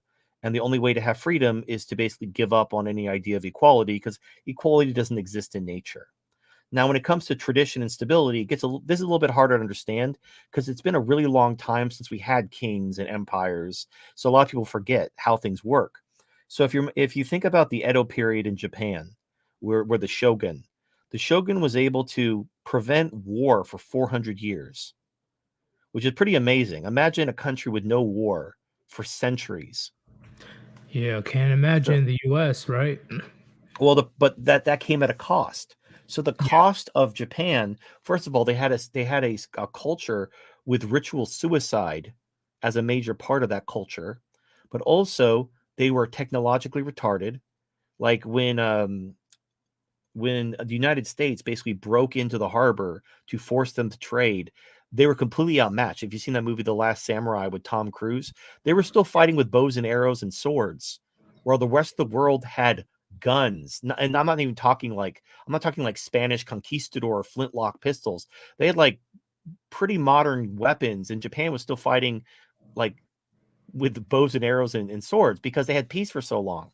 So stability has a price, but also notice that during the Edo period, in Japan, there was no equality. There were very rigid castes. You had the samurai, you had the merchants, you had the peasants, very rigid caste system. There was no equality and there was no freedom. That's so you I know it's a little bit hard to wrap your head around because we're so used to the left versus right dichotomy. But Yeah. we have freedom, we have stability, and we have equality. And all these values, first of all, none of these values are evil. Wanting equality isn't evil. Wanting freedom isn't evil. Wanting stability isn't evil. We all want these things to some extent, but how we prioritize these values determines the type of society we would be happiest in. And so, It is okay, okay. oh, okay. Now, okay, let's get to this. So let's take this political trichotomy and let's try to squish it. Let's try to take this square peg and fit into a round hole. Let's try to see what the left versus right dichotomy looks like to these Right. different groups. So according to the pro tradition, pro stability, absolutist right, here's how they view the political dichotomy. So you have moderates in the center, and to the right you have Republicans, fascists, and monarchists. And to the left, you have Democrats, progressives, socialists, and communists. And what defines right wing is if you are reactionary. And what defines left wing is if you are revolutionary. Reactionaries want stability, revolutionaries want revolution. You know, it's kind of in the name. So that's the absolutist pro stability right. This is basically what a lot of people call the European dichotomy, whereas the American dichotomy is because America was built on freedom originally. Post World War II, our value changed from freedom to equality because of the progressives like FDR and Woodrow Wilson. I can get into that, but I don't want to. So, according to the left right dichotomy to individualists, You have moderates in the center, then Republicans, then libertarians, then anarchists.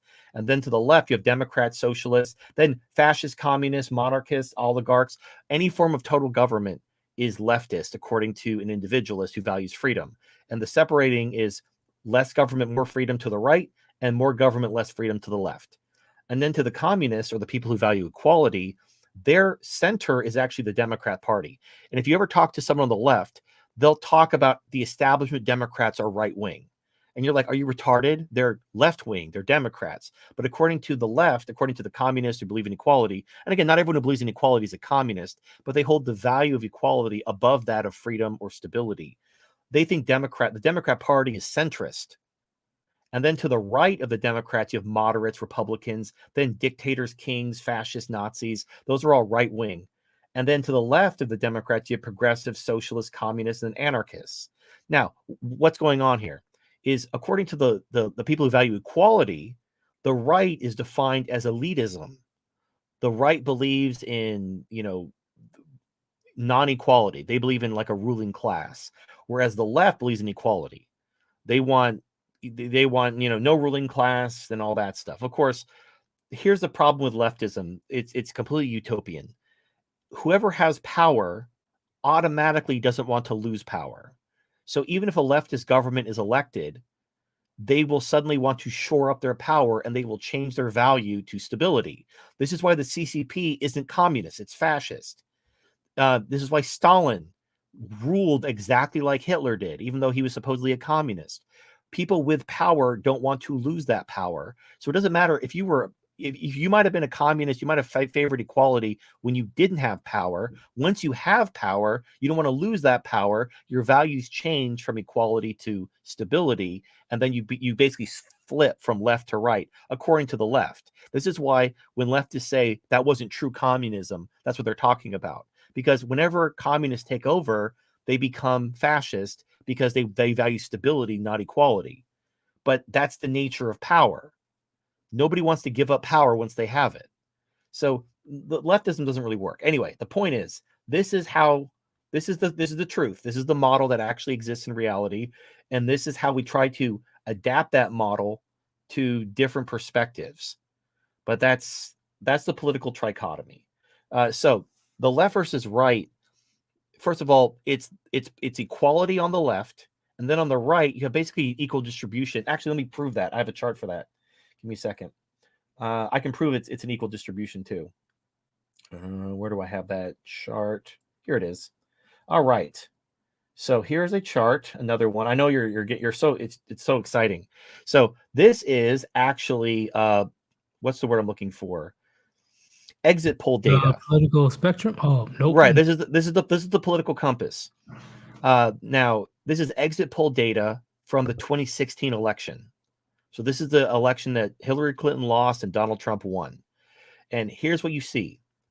The left are all commies. So you don't have four ideologies, you have three. You have the left, which is authoritarian. This is the pro-equality, because you can't have freedom and equality at the same time. That's what the libertarian left are a bunch of stoners and retards. You can't have freedom and equality at the same time. So the authoritarian left understands that, which is what the left is. So the authoritarian left is the left. But look at the right. It's in the middle, and it's kind of spread out. Most people on the right, at least in America, 2016, were actually libertarian right. They favor freedom, and that should make sense, because most people, America was founded on freedom. Most people on the right are pro-freedom. But then you also have people authoritarian right. These are the dissident right, the alt-right, the reactionary right, whatever you want to call them. So those are the people who, so you can see the triangle here. You have the pro-tradition right and the pro-freedom right versus the authoritarian left. So this has been confirmed by exit poll data. So my point is, when you talk about liberals versus conservatives are, it's kind of it's like socialist. What does socialism mean? It means whatever you want it to mean. What is a conservative? What is a liberal? It's like very fluid and vague. So what we actually have is we have the pro-equality left versus and actually, I'll hold on, I got one more chart to explain something. It'll show you the numbers that we're working with. Okay. Hopefully this is my last chart for a while. Thank you for being patient with me. Oh It's shit, did all I good. break I it? love knowledge. All right. Hold on. I just moved something and fucked it up. Sorry, my charts are always like different resolutions. So I have to like manually squish them and then unsquish them. Okay, here we go. So if you look at here's the political trichotomy. This is how the population basically shakes out. You have now this is actually based on real data. They did a poll. I'll do it one at a time. The Tea Party. If you're not familiar with the Tea Party, it was like a pro freedom movement started in like 2009, lasted from 2009 to 2012. And when they were asked about cutting Social Security and Medicare, 70% of them were against it. 70% of the Tea Party were basically boomers worried about their fucking Medicare and Social Security. Only 30% of the Tea Party were actually pro freedom. And the Tea Party was basically the Republican Party. They were like the animated Republicans at the time. So since Republicans are half the country and half of 30 is 15, very rough estimates, we could say a maximum of about 15% of the country holds freedom as their highest value. And then, according to, they did some studies when the alt-right was in the news. They did some studies about like how many people actually believe or agree with alt-right talking points, and it came to about 7%. So I just rounded up and said, okay, 10, just use round numbers. So let's say 10% of the country believes in stability as their highest value, 15% believe in freedom, and then you have the religious right. The religious right believe in equality. I don't want to get into the whole Christian slave morality. I'll let Nietzsche handle that. But the thing is the religious right oppose the left for completely different reasons than the individualist or the absolutist. So the individualists and absolutists oppose the left based on values. The religious right oppose the left based on ideology. So the religious right also believe in equality. They're also egalitarian, but they don't like the social issues. Like they're Christian, they're anti-abortion, but fundamentally they hold the same values as communists. You see this with you see this with the different religions, like different denominations of Christianity going at it, even though they all believe in the same God, like Protestants and Catholics going at it. To someone who isn't Christian, it makes no sense. Like, don't you all believe in the same God? But to them, these little differences make all the difference. So because we live in a winner take all kind of democracy, the left outnumbers us 75% to 25%. They've won. But whenever a group wins in a democracy, it always fragments until you reach a 50-50 split. So we've kind of absorbed the religious right onto the right. But they're really not different in values to the communist left. They just have different gods. The religious right believes in Jesus, and the religious left believes in the government as God. But fundamentally, and their values are the same. The point is that this is why the right can never unite, because the right opposes the left for completely different reasons. So they can't unite on anything. And so the left is pretty united. They want equality. The left or the right is very disunited, and it's always going to be that way. And talking about uniting the right has never worked and will never work. I even tried to do it. It's not going to work. The problem Well, is, if you try to make common cause with, let's say, as a person who's pro freedom, you try to make common cause with the absolutists or the religious right, they will simply demand that you conform to them. They won't make common cause with you. They'll simply demand you conform to them and then join them. And every group thinks that they're destined to win. Everyone thinks God's on their side. So you can't. It's fucked. That's the long and short of it. It's all kinds of fucked.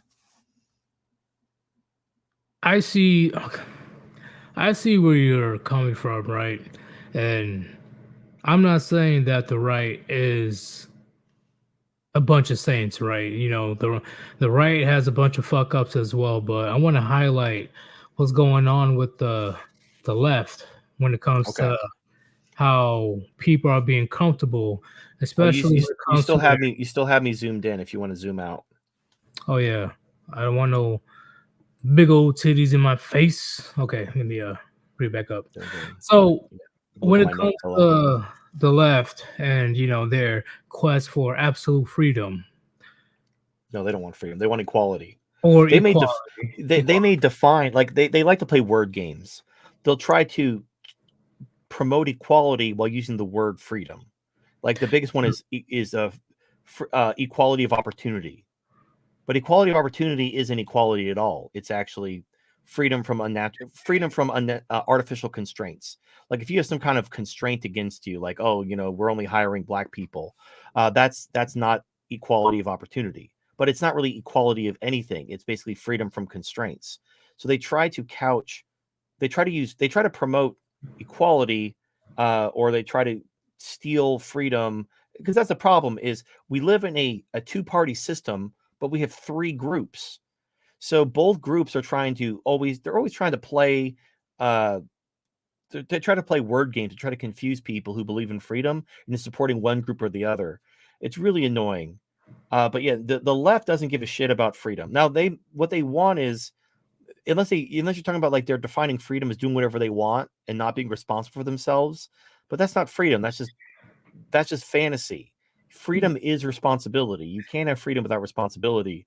And if you want someone else to be responsible for you, you're giving them authority over you.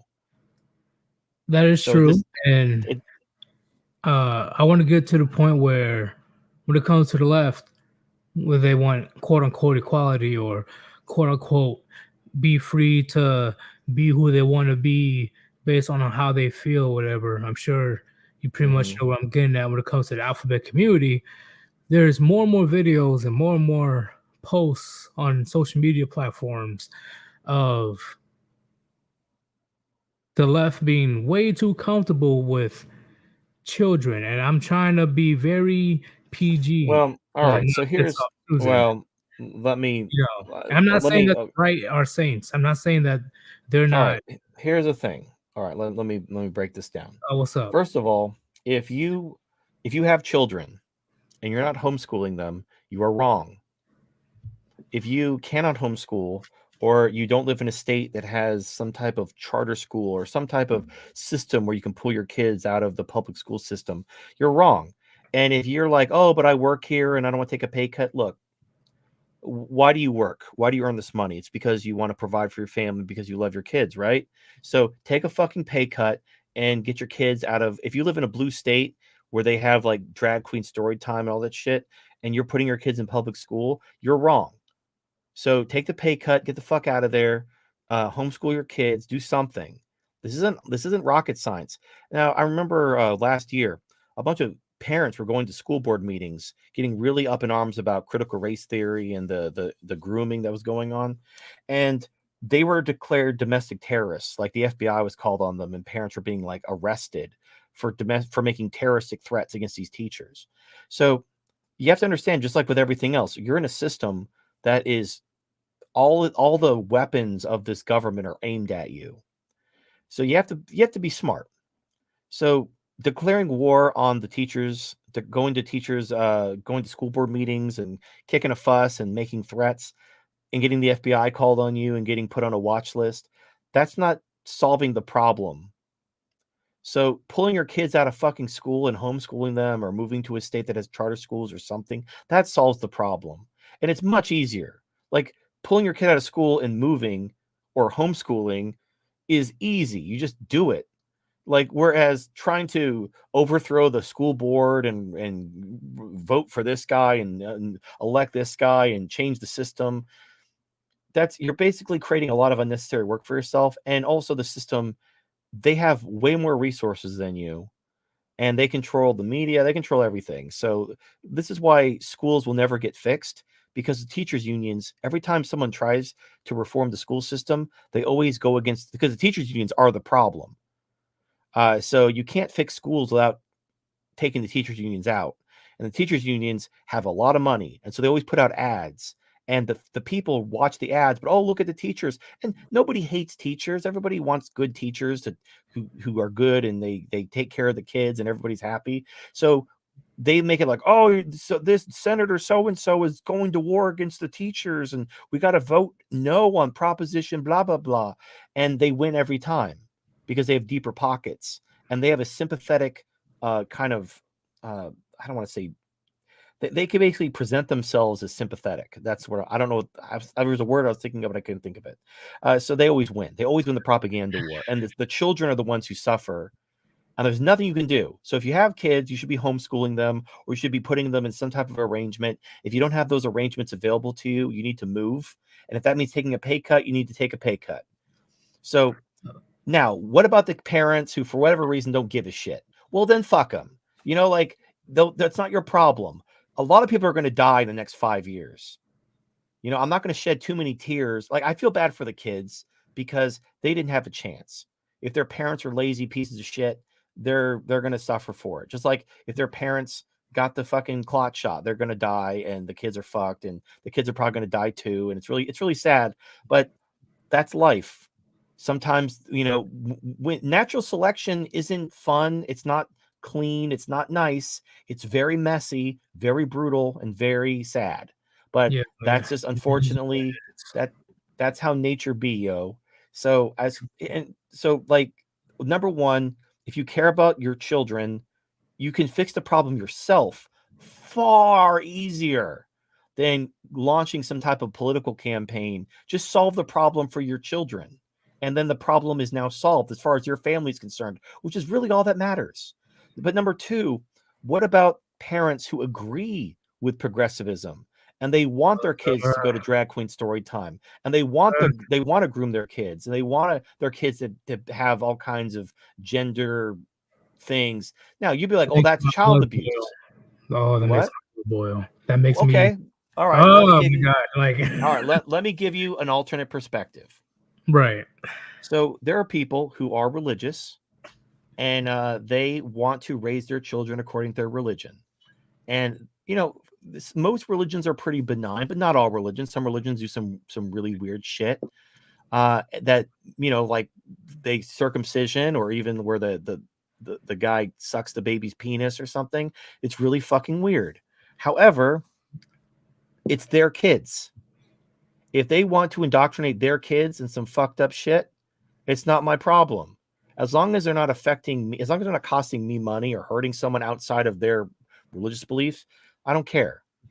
So it is fucked up. I recognize it's fucked up, but that's their beliefs. So if you want to be like, oh, these parents who believe in LGBT equality and Black Lives Matter and all this woke shit, if you tell them they can't be allowed to indoctrinate their own children into their beliefs, well, then they're going to say the same thing against you. Like, well, then teaching your children about the religion that you believe, raising your children in your own culture, that's child abuse. And they're already doing that. Like, the left is trying to ban conservatives from raising their children in a traditional way because they consider that child abuse, because they want them to be indoctrinated. So you can't. I understand from your perspective, you may look at, like, I don't know how religious you are, if you're religious at all, but you may look at somebody indoctrinating their children to be in a very religious household as a good thing. And then you might look at them like liberal leftist families raising their children in drag queen story time and dressing them up like girls and telling them that their name is Susan as child abuse. But they're just bringing their kids up in their own beliefs. They're basically you're basically dealing with religions. Now, as far as like the child rape and the sexualization of children, yeah, that's fucked up. But people, like, they want to put all this in, they want to put all the icky stuff in one box. So there's actual child abuse, there's actual child rape, and then there's just, like, for example, we just had Pride Month, the other month during a monkeypox epidemic. TFM, you can't be saying that on YouTube. Well, okay. Well, so you have a month of celebrating butt sex. Can I say that? So you have butt sex celebration month, and no, just what? I don't know. Just not say the literal word. All right. So there's a parade of butt sex, and children were going to this parade with their parents to look at naked people flopping their penises around and wearing BDSM gear. Now, you might look at that as child abuse. You might look at that as that's messed up.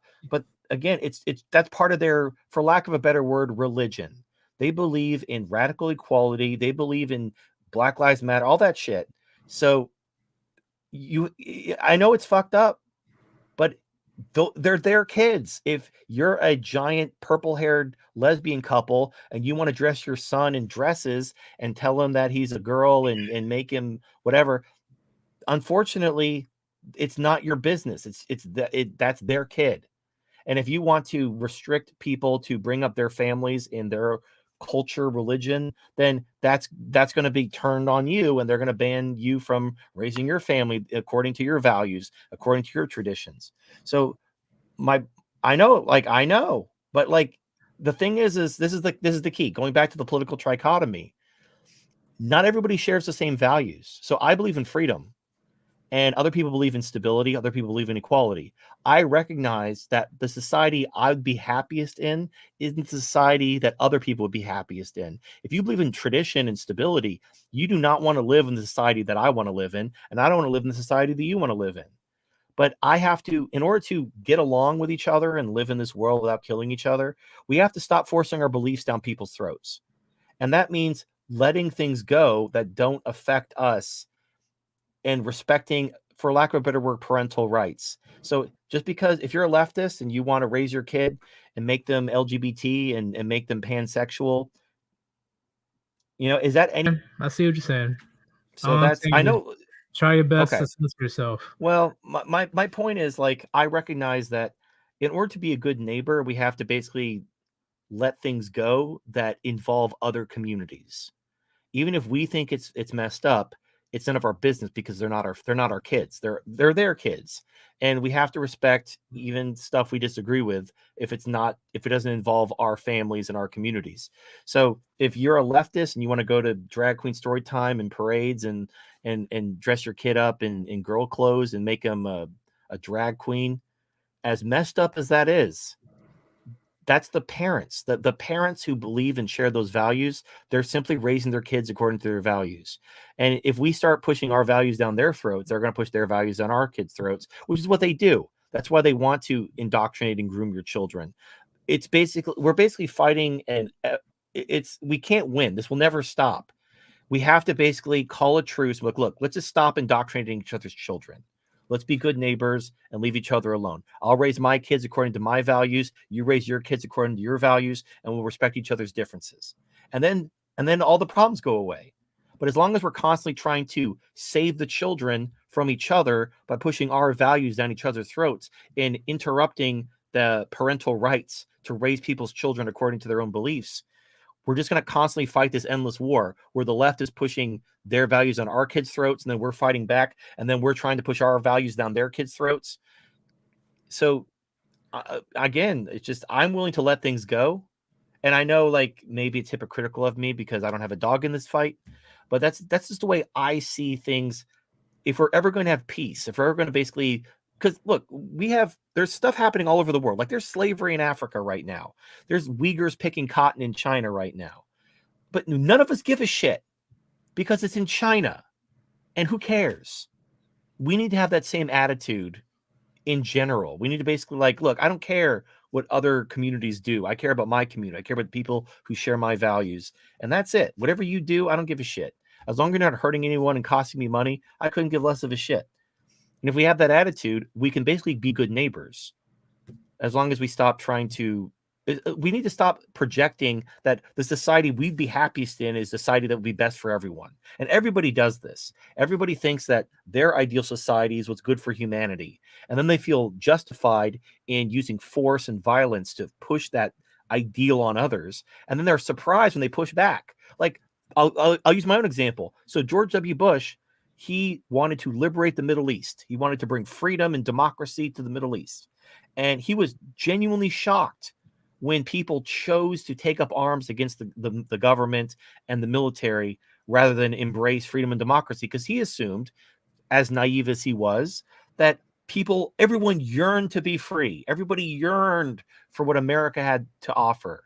And that's not true. There are people who value tradition and stability, who like their simple religious lifestyle, and they don't want a government coming in and overthrowing that in the name of freedom and liberty. And even if it's well intentioned, even if they weren't trying to like, empower women and spread, LGBT rights. They were doing it like from a place of genuine, they thought they were doing good.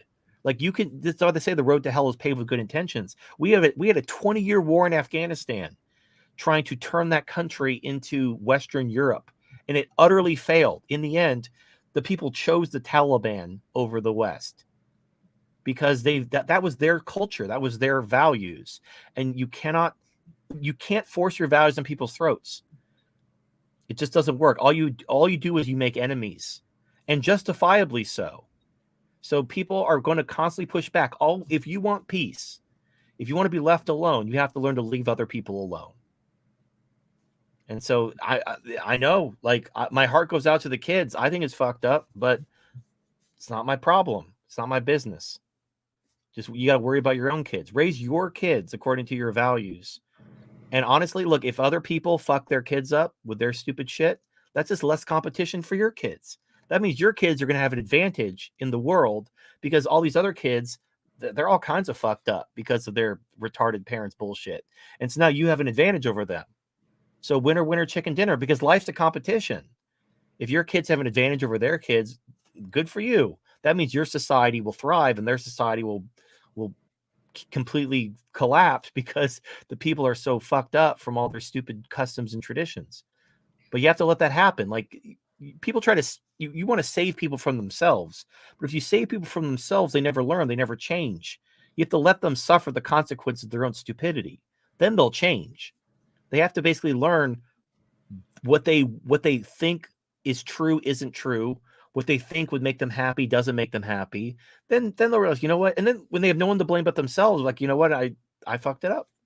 And then they'll realize, hey, this doesn't work. And they'll slowly get the picture. And you see this happening. I'm sorry. I know you probably wanted, but one quick note. Countries that actually make a change, they do it through example, not through force.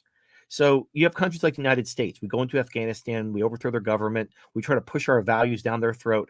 They embrace the Taliban and they kick our asses and throw us out. Let's contrast that with Singapore. So Singapore has the freest economy in the world. It used to be Hong Kong, but then China got rid of Hong Kong. Now, interesting thing about Singapore, they were kicked out of Malaysia. Malaysia didn't like Singapore because Singapore was majority Chinese, and the Malays the Malaysians wanted stability. They didn't want this city state full of ethnic minorities having a voice in their government. So they literally expelled Singapore from their country and forced them to be their own country.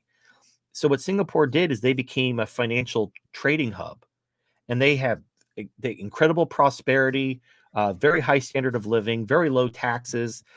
And what they did was as an example, they didn't force their beliefs on anyone's throat, but being as successful as they were, countries started copying them. They started asking, what are you doing? You're like, what you're doing is working. Please show me what you're doing. And now Malaysia is trying to compete with Singapore. The country that kicked them out is now copying them to try to kind of imitate some of their success. So, and you look at the Amish. The Amish don't go door to door trying to preach the gospel to you. They just live in their communities and live their life. And people who find that lifestyle attractive will join the Mennonites or join some Amish adjacent group if they find that lifestyle attractive. They don't need to go around trying to forcefully convert people like the Jehovah's Witnesses. They can just be examples of their values, and people who find that lifestyle appealing will gravitate towards that, or they'll move next to the Amish so they can like make Amish friends or something. So the way you actually win people over is by just silently and compassionately being an example and letting them work their shit out. And eventually they'll realize what they're doing doesn't work and what you're doing does work. And then they'll come to you they'll start asking questions. They'll start wanting to learn more, and they'll start adapting what you're doing because it works. So if we want to win the hearts and minds of the left, instead of trying to ban this, take over this, civil war that, we need to look at our families and our communities. We need to be an example, and then let the left fuck their shit up and let them ruin their lives and destroy their families' brains and fuck their kids up. And then eventually all their shit will collapse, and they can cry about, oh, that wasn't real communism. Like they always do. Fuck them.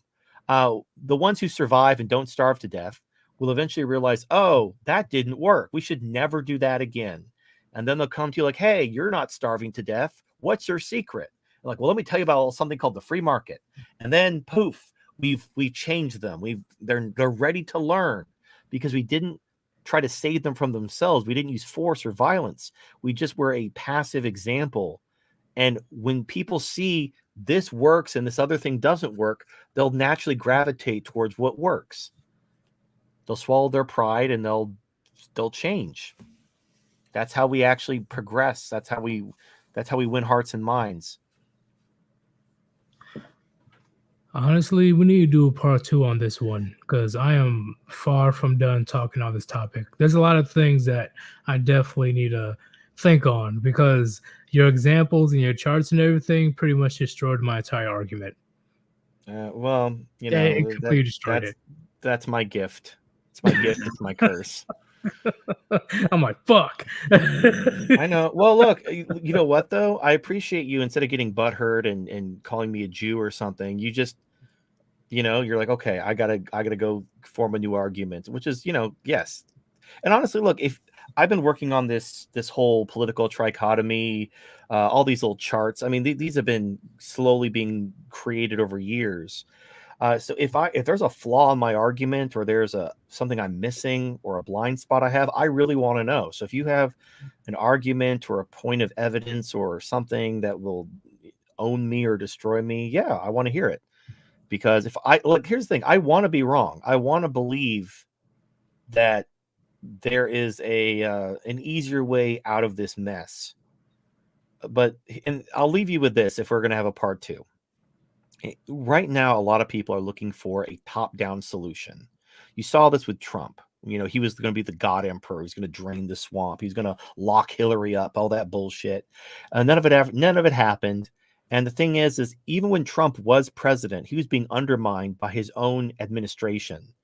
You had the FBI launching investigations to try to pin bullshit that they knew was false on him while he was president. They technically worked for him, and yet they were trying to undermine him. You had his own Pentagon disobeying orders and doing whatever the fuck they wanted. So even getting your quote unquote your guy elected won't actually change the government because you notice when Trump was president, the entire government, even though they worked for him, were out to get him.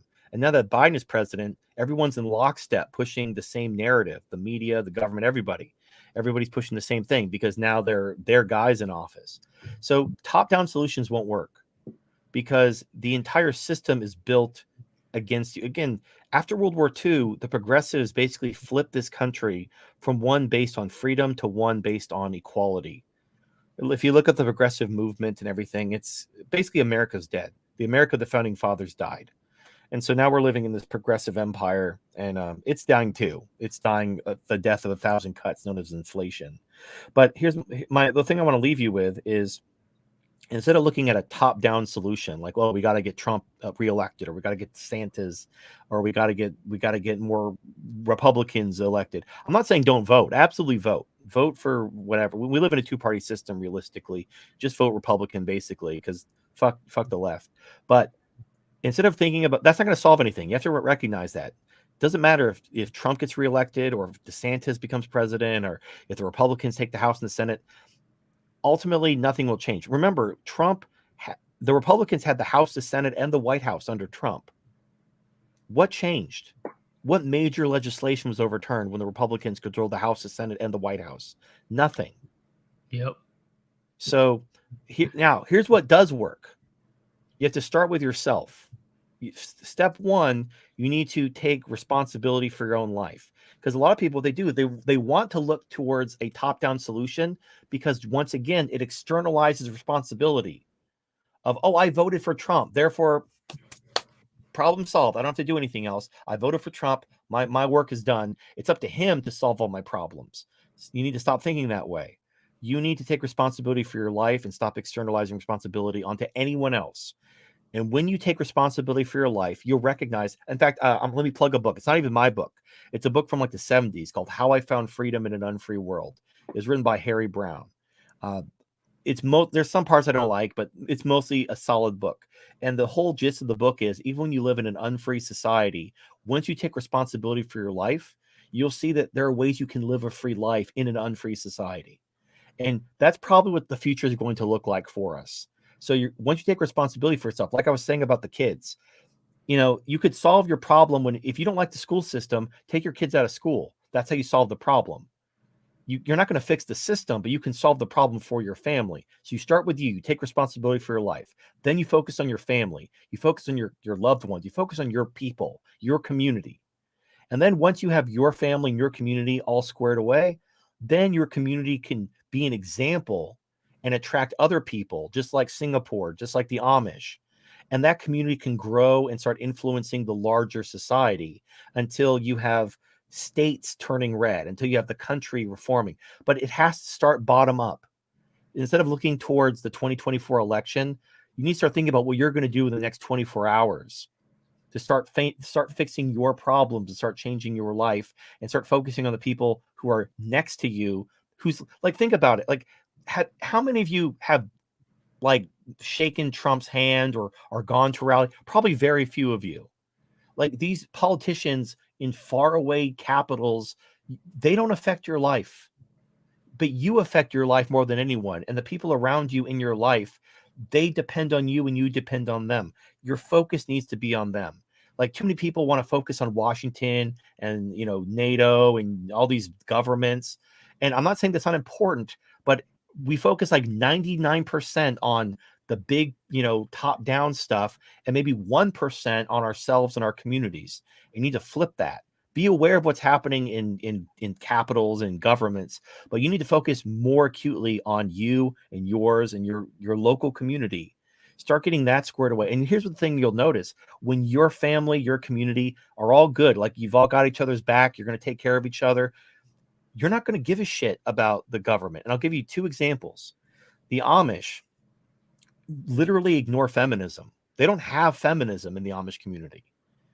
Now, we talk about, feminism this and Me Too that, and how the laws are getting worse and worse. The Amish just straight up ignore the law, and they have their community and do whatever they want. And they have their divorce rate is less than 1% because they keep that patriarchy locked down in their community in the middle of America. Despite the feminism and the gynocentrism and all that shit in their community, they don't give a fuck. They do whatever the hell they want. And the government leaves them alone because there's so goddamn many of them. And another example, in New York City, you had the Orthodox Jewish community. This is during the cerveza sickness, whatever you want to call it. You had people saying, okay, we're social distancing and, there's no gatherings allowed. Well, the Orthodox Jews said, fuck you. And they had all kinds of gatherings, funerals, weddings, bar mitzvahs, whatever. And the government tried to shut them down, and they literally beat the shit out of the cops. They were throwing diapers and rocks at the cops, and they found out who snitched on them, and they beat the shit out of him in the street. And no one did shit. Like, I think even it was the mayor of New York City, or it might have been even the governor, was like talking about cracking down on the Orthodox Jews, and no one did shit because there's so goddamn many of them. So I'm not being facetious here. Like, people bring up like Ruby Ridge or they bring up Waco, but those were like 1,000 people. Yeah, if you have like that, if you don't have that many people, the government's going to push your shit in. But if you have a huge amount of people, you can literally just do whatever the fuck you want. The government's not going to do shit. Unless you're an active threat to them, they're not going to do shit. It's just easier for them to leave you alone. And you don't have to be violent. Like, the Orthodox Jews aren't violent. The Amish aren't violent. They're pacifist. So you don't have to be violent. You don't have to have like you don't have to be like these Muslim no-go zones. You could be a completely peaceful community. But if you have the numbers, if you have your community and your families and the individuals kind of locked down and worried about themselves and their community, you can straight up ignore everything else. Just do your thing, and no one's going to fuck with you. And you can. This is proven. Even in the middle of places like New York City or the United States, they do whatever the fuck they want. I mean, there's goddamn Nazi communities in South America. There's like Confederate community in South America, and they do whatever the fuck they want, and everyone leaves them alone. Like, you don't need to change the world. You don't need to overthrow the government. You don't need to replace this party with this party to make a difference. You can literally solve the problem yourself. But the reason why people want to focus on these top-down solutions is because they want to externalize responsibility. They don't want to change, because if I say you need to change your life, well, who else is going to do that other than you?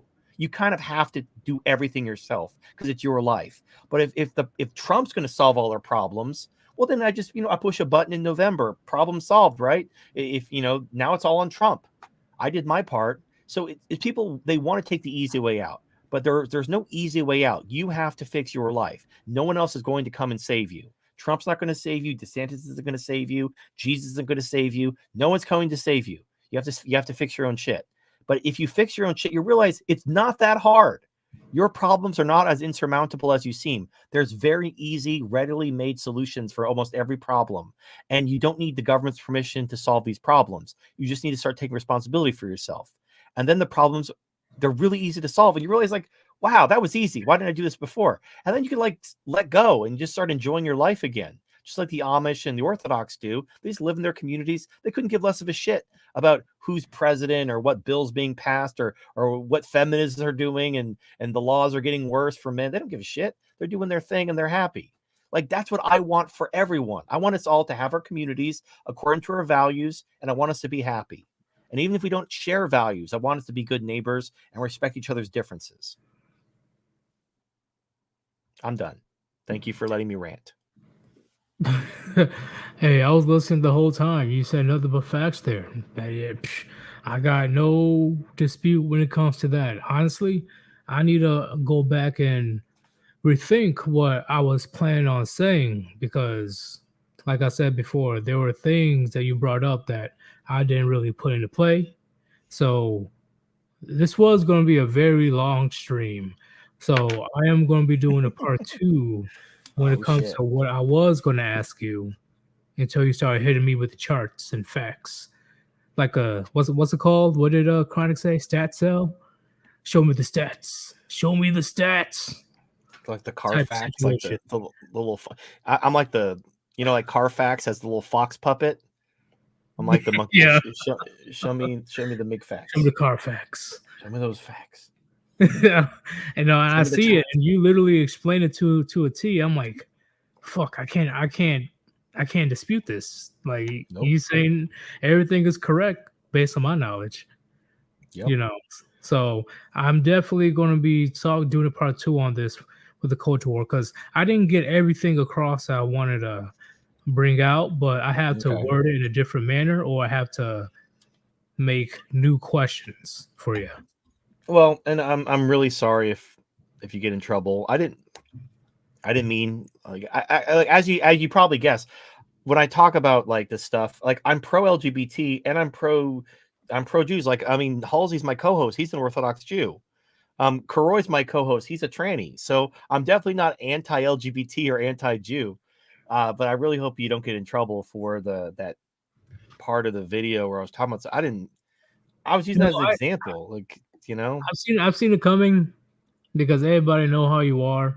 You don't hold back. You're the person that's too based. Well, but I'm not like, here's the thing. I'm not anti-Semitic. I'm not bigoted. But I mean, what I'm talking about is literally true. I mean, you look it up. I'm not making it up. I mean, Halsey even admitted it's true. Like, he admitted to my face. It's not a smear. It's not some type of hate speech. And I'm not even using that as an example of like, oh, we got to stop. I'm not calling for anything other than tolerance. No, but you know how Susan is. Yeah, I know. They'll take a screenshot or they'll take a sound clip like, oh my God, TFM said the gamer words. You got to ban Yeetus. And it's like, it's so stupid. I hate the censorship. You know what's fucked up is I want to help people. I'm not doing this for the money. I'm not doing this to be famous or anything. I'm trying to solve problems and help people. And I keep getting fucking deplatformed for it. Like, I don't hate anyone. I don't even hate women. Yeah, women shouldn't vote, but like, that's it. They shouldn't vote. They should, like, women even admit they shouldn't vote. So it's like, Jesus Christ, like, we're all on the same page here. I'm just saying the things you're all thinking. And you keep fucking kicking me off of shit. That's what's going on. You're going against the narrative. They don't like that. They don't like that whatsoever. Well, you're like, nah, I need to silence this guy. But it does. I'm still right. It doesn't matter. Like and like here's the thing. At the end of the day, I will be vindicated. And women will lose their rights no matter what, because when the money runs out, there's no government. Well, nobody has rights anymore. Or if there's a demographic replacement and people who, from a certain religion from the Middle East come in, and they'll just take the women's rights away themselves. Like, there's no scenario where women keep their rights, because women's rights are predicated on a very prosperous, rich society that can afford this, basically this role play, this luxury of women LARPing as equal to men. But the money's gone. We have no money. As far as money, we have no money. Yeah. So the LARP is over. We can't afford for women to pretend to be equal to men anymore, and nobody's having kids, and society's dying. So this is going to end.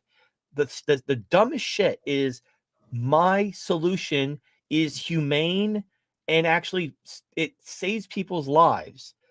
Ignoring me, silencing me, is just hitting the wall at full speed and millions of people dying. The end is the same. Women aren't going to keep their rights, just millions of people are going to die, and women are going to lose their rights. So, like, I'm trying to save people's lives. I'm trying to warn people what's going to happen, and I'm trying to find basically a kinder, gentler, more humane way to ease into the reality, so that people don't die and suffer unnecessarily. And they're, oh, hate speech. You can't acknowledge things. We have to basically wait until everything goes to shit and everyone's dying. Yeah, Like, we oh have to shit. feed into Oh their no.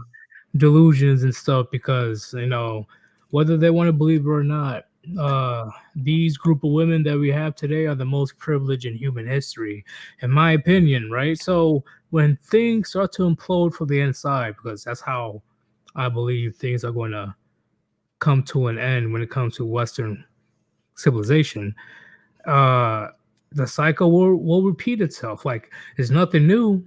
Well, Like you said. you see this in Venezuela. So I don't know if you remember, before the hyperinflation, they had slut walks. I don't know if you remember what a slut walk was back in the day. The This was, Wiz yeah, Khalifa's years. wife, where the Yeah, fuck is well, no, it was like 2015, 2016.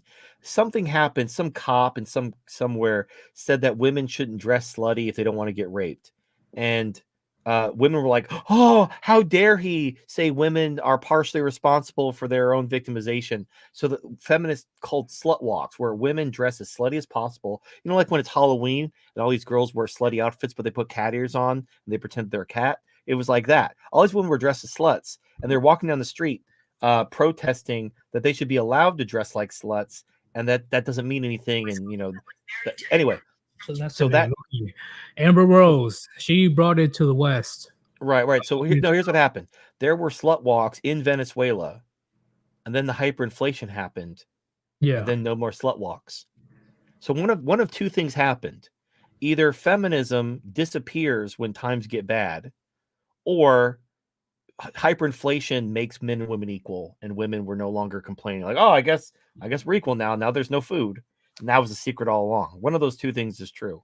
So when things get bad, feminism will simply disappear. This is why waves of feminism are broken up by war.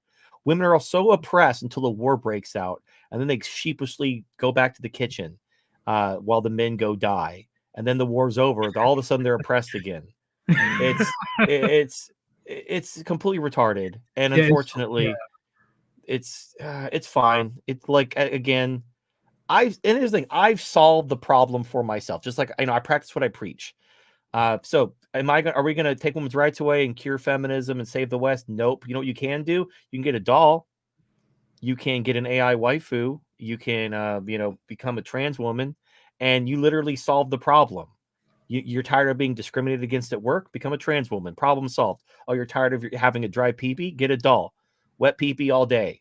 So it's now, is getting a doll and becoming a trans woman, is that going to like defeat feminism and save the West? Absolutely not. It will just make your life easier so that you can execute whatever plan you have to save yourself. And unfortunately, that's the best you can do. We're not gonna fix this, but you can save yourself. You can save those you care about. You can build a community, and that's the best you can do. And in the end, everything else will self-correct. Bad ideas lead to bad outcomes and people suffer, and it'll all be fine. Though, at the end of the day, natural selection will work its crazy magic, and it'll be all right. Agreed. Like once again, uh, a lot of like, see, I believe this economic collapse or the collapse in general is going to be different than uh the previous ones in history because let's say the internet doesn't completely collapse, there's proof. There's always going to be proof when it comes to the true feelings that women have towards men in society when they have it good. But You know, no, no. But here's I want to really? believe that, but here's the problem. Oh, what's up? What we call the red pill, what we call MGTOW and philosophy, that was just common sense. Yeah, it's common sense. If you went back in time and talked to men in the 1800s, if women should vote, and if men and women are equal, they would look at you like you were retarded. Like, No, men and this women was are equal, thousands of years ago. Like right? So in the so Bible. here's the thing: it doesn't matter what is preserved or what knowledge or facts are preserved, because this knowledge already existed. There's nothing like the idea that men and women aren't equal and patriarchy works and feminism doesn't. This isn't new knowledge. There's a quote. Hold on, let me pull it up. I don't think I have this saved. Oh, maybe I do. Hold on. Hold on 1 second. I'm just putting out there that we have at least to make it a tad bit different. We have visible proof in the sense of like, you know, videos All and right, stuff. I found it. All right, check this shit out. Oh God, I gotta fucking blow this shit up again. All right, here's a quote. So All let me right, give read this quote. me, let me bring this up.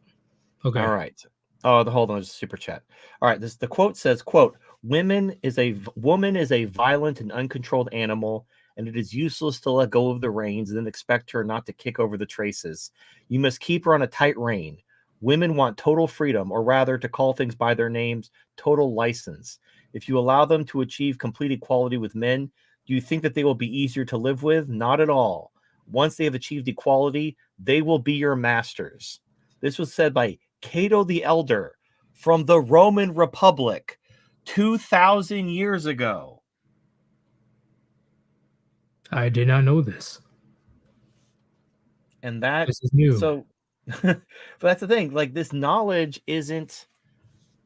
there is no like, oh, this will be the last time, and next time men will be like, nuh-uh, because remember last time we gave women rights and they destroyed the world? Nope. We had this knowledge to begin with. We already knew this. Oh, And we chose to forget because it seemed like a good idea at the time. so you're saying it's just going to be a cycle, pretty much. Well, Like just so repeats itself. right. Well, so all right. Here's the thing. I use example in my own show. We were talking about Marvel movies. You know the movie Age of Ultron, not the one with Thanos, but the one with the robot. Yes. Okay, so Ultron's plan was to end war, and the only way to end war is to kill all sentient life. That's how you end war. As long as there's sentient life, there'll always be war. And so Right. Ultron was looking for a one and done solution. Now, Vision countered with that one and done solution by pointing out that even though peace is fleeting, that's what makes it beautiful.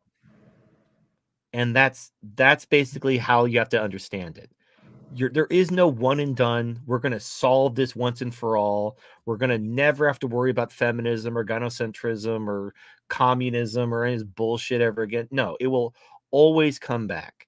And that's okay, because the beauty is in the fact that it is finite makes it beautiful. And the example I like to use is a flower. Now, if you look at a flower, there's nothing that special about a flower. They're not expensive. They, there's things like their jewelry. There's all kinds of things that are more beautiful than a flower. But the thing about a flower that makes it so beautiful is that it only blooms in the spring, or if you have a greenhouse, maybe you can bloom them more than once a year. But they only bloom for a very finite amount of time. And when you have the flower, you can pick it and you can put it in a vase, or you can leave it alone and just admire it on the bush or whatever. But no matter what you do, whether you pick it or don't pick it, the flower is still going to wilt. It's either going to wilt in the vase or it's going to wilt on the bush. When the flower's out of season, the flower will go away, and you'll have to wait till next year to enjoy it again. And if that you can get all upset about that. You're like, oh no, I want the flower to last forever. Maybe you can like dip it in resin, or maybe you can like make potpourri out of it. But when you freeze a flower or dip it in resin or make potpourri out of it, you preserve some of it. Like potpourri smells like a flower, but it doesn't look like a flower. A flower encased in resin might look like a flower, but it doesn't smell like a flower because it's encased in resin. So if you want to enjoy the flower in all of its beauty, you have to enjoy it in its natural state, which is by nature finite. So the thing about freedom and a free society is it's wonderful and it's beautiful, but it can't last because good times create weak men and weak men create hard times. And there's no way to stop that from happening. If you create good times, weak men will arise. There's no way to convince, because people will only put as much work in as necessary. So unless they're forced to put in the hard work, they're not going to. That's just human nature. So the good times will simply not last forever. And that's okay. It's the fleeting nature of that that makes it beautiful.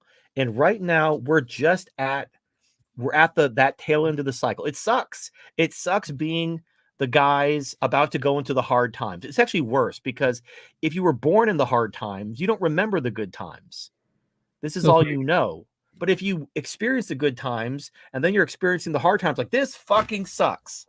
This fucking sucks. Why'd you ruin everything? But you know what? We got to suck it up. This is the time we are alive. This is the what we were called to do. And so we have to make the most out of this time. And the good news is we don't have anything better to do. We can't hop in a time machine and go back to the golden age. We can't jump into a time machine, head off into the future to catch the next cycle. This is where we're at. So we might as well try to do the best we can and make the most out of the situation. But we can't, like I said, getting down up like, oh, it's not fair. Why does it have to happen? It's going to happen. Think of it like the seasons. So the winter comes, the flower, the leaves fall. It gets cold. It's not pleasant. But you know what? After the winter, the spring comes again. So we just have to survive, focus on ourselves, focus on what we have control over. But there's no one and done solution. And that's okay. It's okay to just accept that this is going to keep happening. There's nothing we can do, but we can enjoy freedom and beauty while they last, recognizing that eventually the weak and stupid will fuck it up. And that's okay, because then the weak and stupid will die off during the hard times, and then we'll get back to the good times. And maybe it'll even happen within our lifetimes. But if it doesn't, if we end up planting the seeds that other people will enjoy the shade, that's okay too, because we don't have anything better to do. So we might as well plant those seeds, and maybe we'll enjoy the shade ourselves. Maybe we won't, but fuck it. Yeah, I got nothing better to do. that's pretty much the point of my channel, pretty much, right? There's not much I can do besides passing on knowledge that I believe that will be helpful for any young man that decides to cross my channel, right? They don't have to agree with everything they have to say, but at least take something that's worth listening to, and it'll be helpful to them in the future. Because I don't just talk about, oh yeah, women are bad, women are this, women are that. I talk about, pretty much society and things that are happening on a global scale or on a personal level, right? But PG version, because I'm on YouTube. So I see what you're saying, because it's like similar to what happened with World War One when it comes to, oh, this is the war that's going to end all wars, right? And we're still having wars. So, they believe that this is going to be like the very last one, and Yeah. we'll have Well, peace. if we nuke each other, then it's over. But hopefully, we don't nuke each other into Okay, extinction. that is a way different situation. That is, nobody wins, and we'll have eventually new intelligent life forms if it ever happens. Well, yeah. Well, basically, hopefully the cockroaches do a better job than we did. But you know what? If we do nuke each other and we all die, well, then there's nothing left to worry about. I agree. It's just gonna be a problem for 30 minutes or less. It's gonna burn, and then it's gonna be over. Agreed. And once again, gentlemen, I could keep going. Don't get me wrong, but I'm not Well, going to why be don't we disingenuous. address the super chats and then call it for the night? Yeah, I will. I'm not going to be disingenuous to you guys and just continuing with questions that pretty much have no meaning at this point because TFM threw facts in my face that I can't dispute and pretty much destroyed everything. I have to go back to the drawing board, aka pretty much It's think okay. about it and then come back in the near future. That's definitely going to be a part two. And the part two, I'm planning on having that on Odyssey because I believe that is the best way we could actually have an honest conversation and not worry about Susan. Um, Susan. God damn you, Susan. Turn Susan. eye blind. Thank you very much for the $2 donation. Thank you very much. Um, Technomage B5. Thank you for the $5 donation. Once made equal to man, woman become his superior. Yep. Socrates. He did Well, say that. So it wasn't just Cato the Elder. Socrates, who's the father of Western philosophy, was yeah. I mean, it wasn't which is just the him first. either. It's everyone, everyone. Like you could look. I think there's even websites where it talks about like misogynistic quotes from great men throughout history. It's pretty universal. The idea of like these things we have in this modern era of egalitarianism and equality, it's absurd, and it clearly doesn't work. But it's kind of too late now. We kind of fucked it up. So better luck next time. We'll come back strong after everything burns down and start fresh. That is true. There's one more. Hold up. Give me 1 second. Kind of sent it to me in the beginning. Self-made. Thank you for donating to Cash App with a generous $10 donation. He says, "Keep up the good work, guts." I don't know if you're talking about Berserk or you know, I don't I don't know. know. Maybe. Two new super chats came in. All right. Farrell Android, $20 donation. I greatly appreciate that one. Great stuff, TFM, as always. And cheers to a great host. Yeah, listen, I'm not. See, that's the difference between a lot of people in this quote unquote manosphere, right? If there's any type of disagreement, I love to actually have a civil, intellectual conversation to get to the bottom of it. I'm willing to change my perspective if uh the person that I'm talking to is able to speak facts, show facts, whatever it is. Like, okay, I am looking at this topic the wrong way. Let me change my mind. I'm not that guy like, oh, you goddamn racist or something like that. Like I'm not that type of guy, you know. Um I'm Yeah. pretty open minded per se. There you go. Except for pineapples on pizza. That's disgusting. What? You know what I really like is you get chicken and spinach, but you can't use the tomato sauce. You got to use the garlic sauce. Ooh, wait, garlic Some sauce. Get garlic sauce instead of tomato sauce, and then put chicken and spinach. It's really fucking good. I'm putting that on my list right now because I am going to the grocery store tomorrow. Ooh, I gotta try this out. It's good And shit. you made it yourself, like homemade? No, I got it Domino's, man. Oh, I was about to make a homemade. No, you get so yeah, you get no get the Domino's app. You get like 50% off. Oh yeah, I know what you're talking about. That happened sometime last week or something like that. That deal? Yeah. I know No, you. they do deals all the time. So Oh, you get them so in your email. You wait for a but 50% off coupon, and then you just load up. It's good shit. uh, Like because Little Caesars got expensive because of the inflation. They used to be $5. Now they want like $7.50. But then uh, you can get a Domino's pizza for like $10 when you get because normally they're $20 because they're good. but you get a 50% off coupon. You get it for $10, which is like a couple dollars more than Little Caesars. And Little Caesars is dog shit. So it's like you can get Domino's, like a really good pizza, versus Little Caesars now that they raised their prices. I don't even Yeah. remember the last time I ate a Little Caesars. Little Caesars was my go-to, especially when I was in the military. It was cheap, good to Yeah, it was go. cheap. Like, Right, that I was saying it was cheap. When it was $5, it was fine, but yeah, basically the inflation has made everything go up. Like the dollar store's gone, the dollar menu's gone, everything's like fucking the inflation, man. So yeah, goodbye Little Caesars $5 hot and ready pizza. Hello Little Caesars $8 hot and ready pizza. yeah, fuck that, man. But Cesspool, he says, Yeetus TFM, thank you very much. Great stream. Thank you for being the great moderator that you are and being able to spam the links. You always come in clutch, Cesspool. Thank you very much. And Shift Talks, honestly, I won't mind him coming to the next stream because he's, in my opinion, right? I don't know how good his knowledge is per se when it comes to the economy of finances.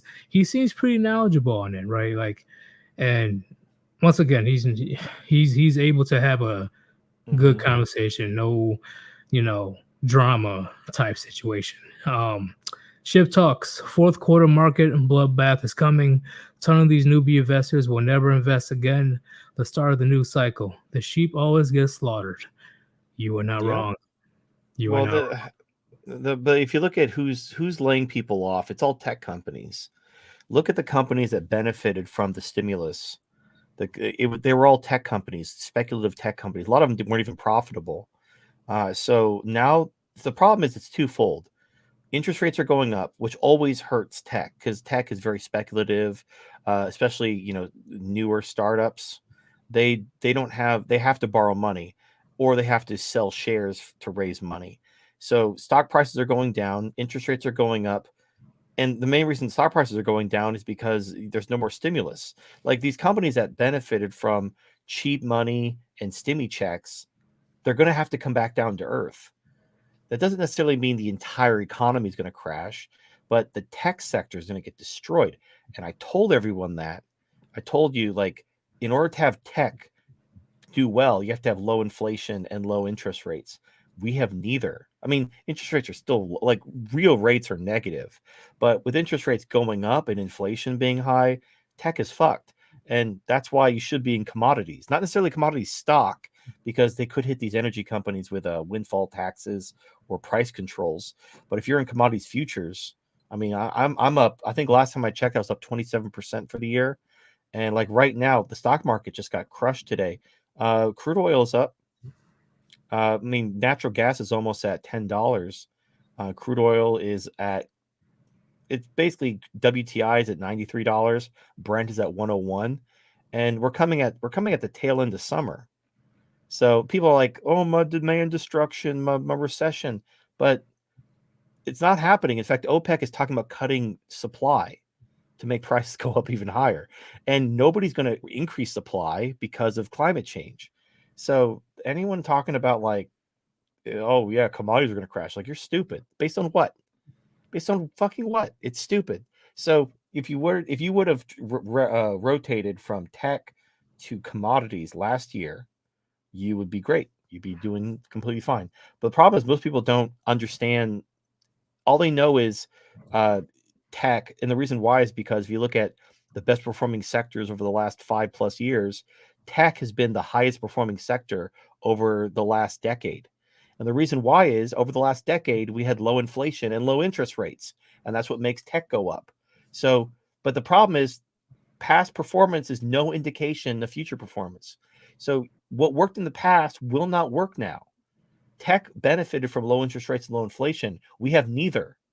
So you should not be in tech. And unfortunately, the S&P 500 is very overweight in tech. So the S&P 500, if you're in an index fund, you're going to eat a big shit sandwich this year because the S&P is going down. And if you're in tech, you're going to go down. If your name is Kathy Woods, you're going down. So you should have rotated into commodities a long time ago. I'm better late than never, I guess. But especially now, if we go into stagflation, I mean, here's your homework. Look up what assets did well during the 1970s, the last time we had stagflation.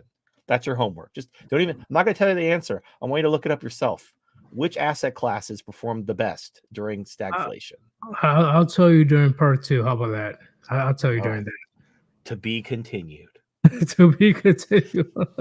But TFM, thank you very much for joining the stream tonight. It's been a while, and it's always been It an honor has been. for you to come and spread your wealth of knowledge among Spread us. my stain across the wall.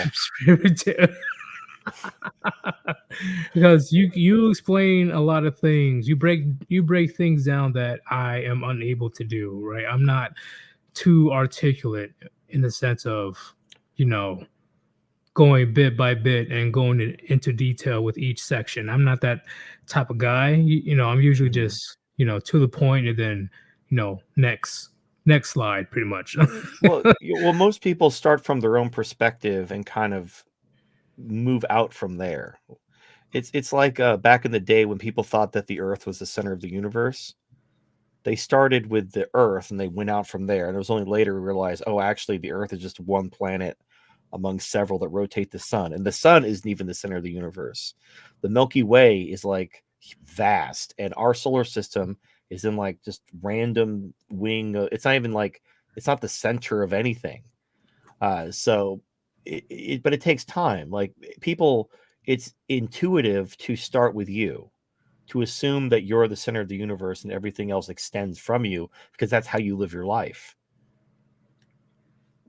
I completely agree. I am going to email you the next time you're available.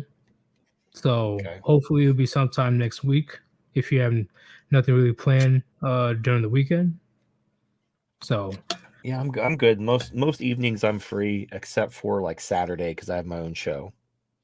true. I need a you're on MGTOW TV, so I need to watch your stuff. Yeah, you do. Yeah, you do. Honestly, Everyone's like, "Oh man, you should." I haven't seen you because I just published a video that wasn't a sex toy review to my YouTube channel recently. I was like, "Oh man, I missed your videos." Like, bitch, I've been here the whole time. I've been on TV, Odyssey, PeerTube, Entropy. I haven't stopped. It's just that no one wants to get the fuck off of YouTube. Everyone's just lazy. Y'all lazy. I'll give you that one. You're right. I am pretty lazy, unless it's Odyssey, because Odyssey is the other site that I go to. You're on Odyssey, right? Mm-hmm. I So am on Odyssey. I can watch on Odyssey. All right, You bam, can. There you go. problem solved. Until I get until I'm inevitably kicked off of Odyssey for hate speech. TFM, he's too powerful to stay on this platform. It's fine. Look, it's stupid. I don't even care anymore. I just I'm gonna do this as long as I can, and eventually when I'm Alex Jones off the internet, I'll go figure something else out to do with my time. It'll be fine. Shoot, plan B for me is probably write a book that will sell like 10 copies, but Yeah. it'll be something. Yeah. But thank you very much, TFM, for joining. And I'm definitely going to be doing a part two. I ain't going to leave the chat hanging because I don't think we even got to the meats and potatoes of the culture war conversation we were trying to have. Yeah, we just got the bread. We got the little bread, the free bread you get at the beginning. And we Yeah, just filled up on bread, and now we're calling it. I don't want to eat no more. Let's leave. Lord Messiah, disciple, thank you for the £5. Or is it five? Is it pounds? I think it's pounds. Yeah, British pounds. Okay. Damn, your TFM speaker is a natural treasure. Best Yeet stream ever. The first rule of life is to know yourself on every level. And I'm assuming you're on your Buddhism Yeah. knowledge. And once again, you're not wrong. That's why I believe, and I say this often in my streams, I talk about, so with the topics that I talk about often on my stream, I always go from the personal level all the way up into societal, right? Because Mhm. the topics that I tend to talk about, it affects every levels, from personal to what happens around you. So it's, you know, it's unique, but I believe it's still important. Well, Um, everything's about like your reality is shaped by your perception. So it's still valid. It just means like here's the thing. You have to understand reality on a different level because think of it like a game. When you're playing a video game, you're interacting with the game world. You're trying to find an optimal route. You're trying to beat the game. But imagine you could like see the code. You could see how the math was working behind the scenes. Well, then you could, that's what they do in like task speed runs, where they do tool assisted speed runs, where they have like a robot do it. They do shit that like a human being isn't even capable of, because the bot can do things like with pinpoint precision. And so there's layers of understanding and there's layers of implementation that go beyond what most people even consider possible. And the thing is, the more you understand reality, the simpler. This is what the paradox is, because life is so complex. But the more you actually dig into it, the simpler it becomes. Until everything's just like really obvious, like it doesn't require that much knowledge. It's like, it's like economics. It's just supply and demand. Like I was having an argument with someone today about wages. Like people are asking, like, who creates value? It's like your wage doesn't have shit to do with how hard you work or how long you work. Price is a function of supply and demand. Wages are just the price of labor. So if you want to get paid more, your skills have to be scarce, i.e., supply, or they have to be in high demand. That's what determines your wages. That's jack shit to do with how hard you work or what your needs are. Like that's not, it's price is only a function of supply and demand, always.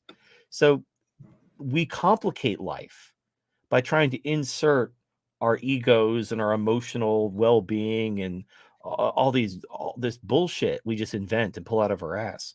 But life is very simple. The world is very simple. Humanity is very simple. It's just, it's not very, um, it doesn't feed our egos. We want to believe everything's so complex because we want to believe we're not just a bunch of hairless monkeys trying to find a banana and some pussy, but that's exactly what we are. that's the topic I definitely want to talk about for part two. And I think I told you before where society, women or men, either or, they don't like it when the mirror is held up to their faces. That's that's the how you say the horror or one of their worst fears in the sense of this quote that Pharaoh Android just said, right? You can ignore reality, but you cannot ignore the consequences of ignoring reality. You know, Well, what's dumb is, if you want to beat the game, you have to learn the rules. So people, I don't know why. Like someone asked me today, because they've been reading about economics, they've been learning economics, they've been following along with my investment newsletter, and they're like, "This doesn't seem that hard. Why is everybody else so bad at it?" And that's a very good question because it's not that hard. The problem is people are they hold on they'd rather soothe their ego, they'd rather soothe their emotional kind of stability rather than learn the rules of the game and win. Like, to be a good investor, you just have to have some emotional maturity, and you can't get anxious, you can't get, just you gotta let that shit go and just look at the fundamentals and follow the fundamentals and you win. It's really easy. But people, they get FOMO, they're basically driven by fear and greed, and they develop this self-image of, oh, I'm this awesome day trader, so I have to make money every day. And they basically create problems for themselves, and they're all self-created problems. Like less is more. Like in the Tao Te Ching, when nothing is done, nothing is left undone. And it's not that hard. Like, you're doing too much. You need to do less. Like, life is very simple if you just let go and you stop trying to control everything. You stop trying to nurse your ego. But a lot of people they'd rather lose at life and be miserable while nursing their ego rather than let things go and be happy. And it makes no yeah. sense to me. Focus on things they can control. Yeah, and they just drive themselves insane, and it doesn't help them. They're still miserable. They're not like better off for it. So it's just wasting their time and making themselves worse off. but everyone does it. Like, that's the norm. The norm is to sabotage your life and make yourself miserable while accomplishing nothing. I'm like, okay, well, good luck with that. Let me know how it Oh, works out. goddamn. Okay. Thank you everybody, because well, mainly because TFM is here. I made a new record when it comes to how many viewers came to the channel. If you are not subscribed to my channel, if you want, you can subscribe and see the rest of the content that I have. I believe that it will be pretty funny, but at the same time, knowledgeable as well. Also, thank you everybody that donated today. And if you still want to donate, I'll put the links in the comments after this stream is done.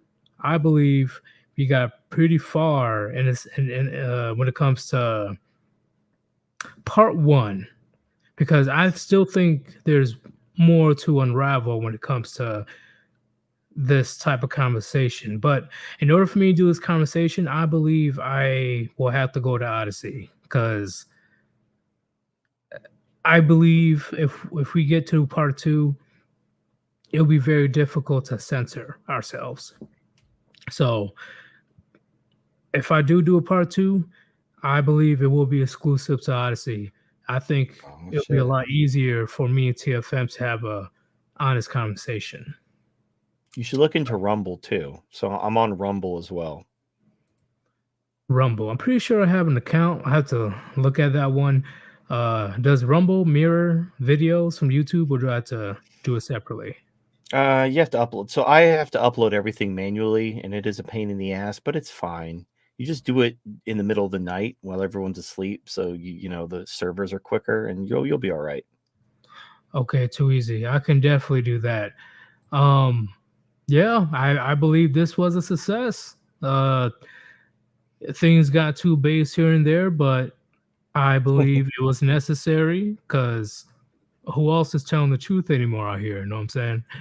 So, Um, uh, well, well, so once again, TFM, it's an honor for you to be here.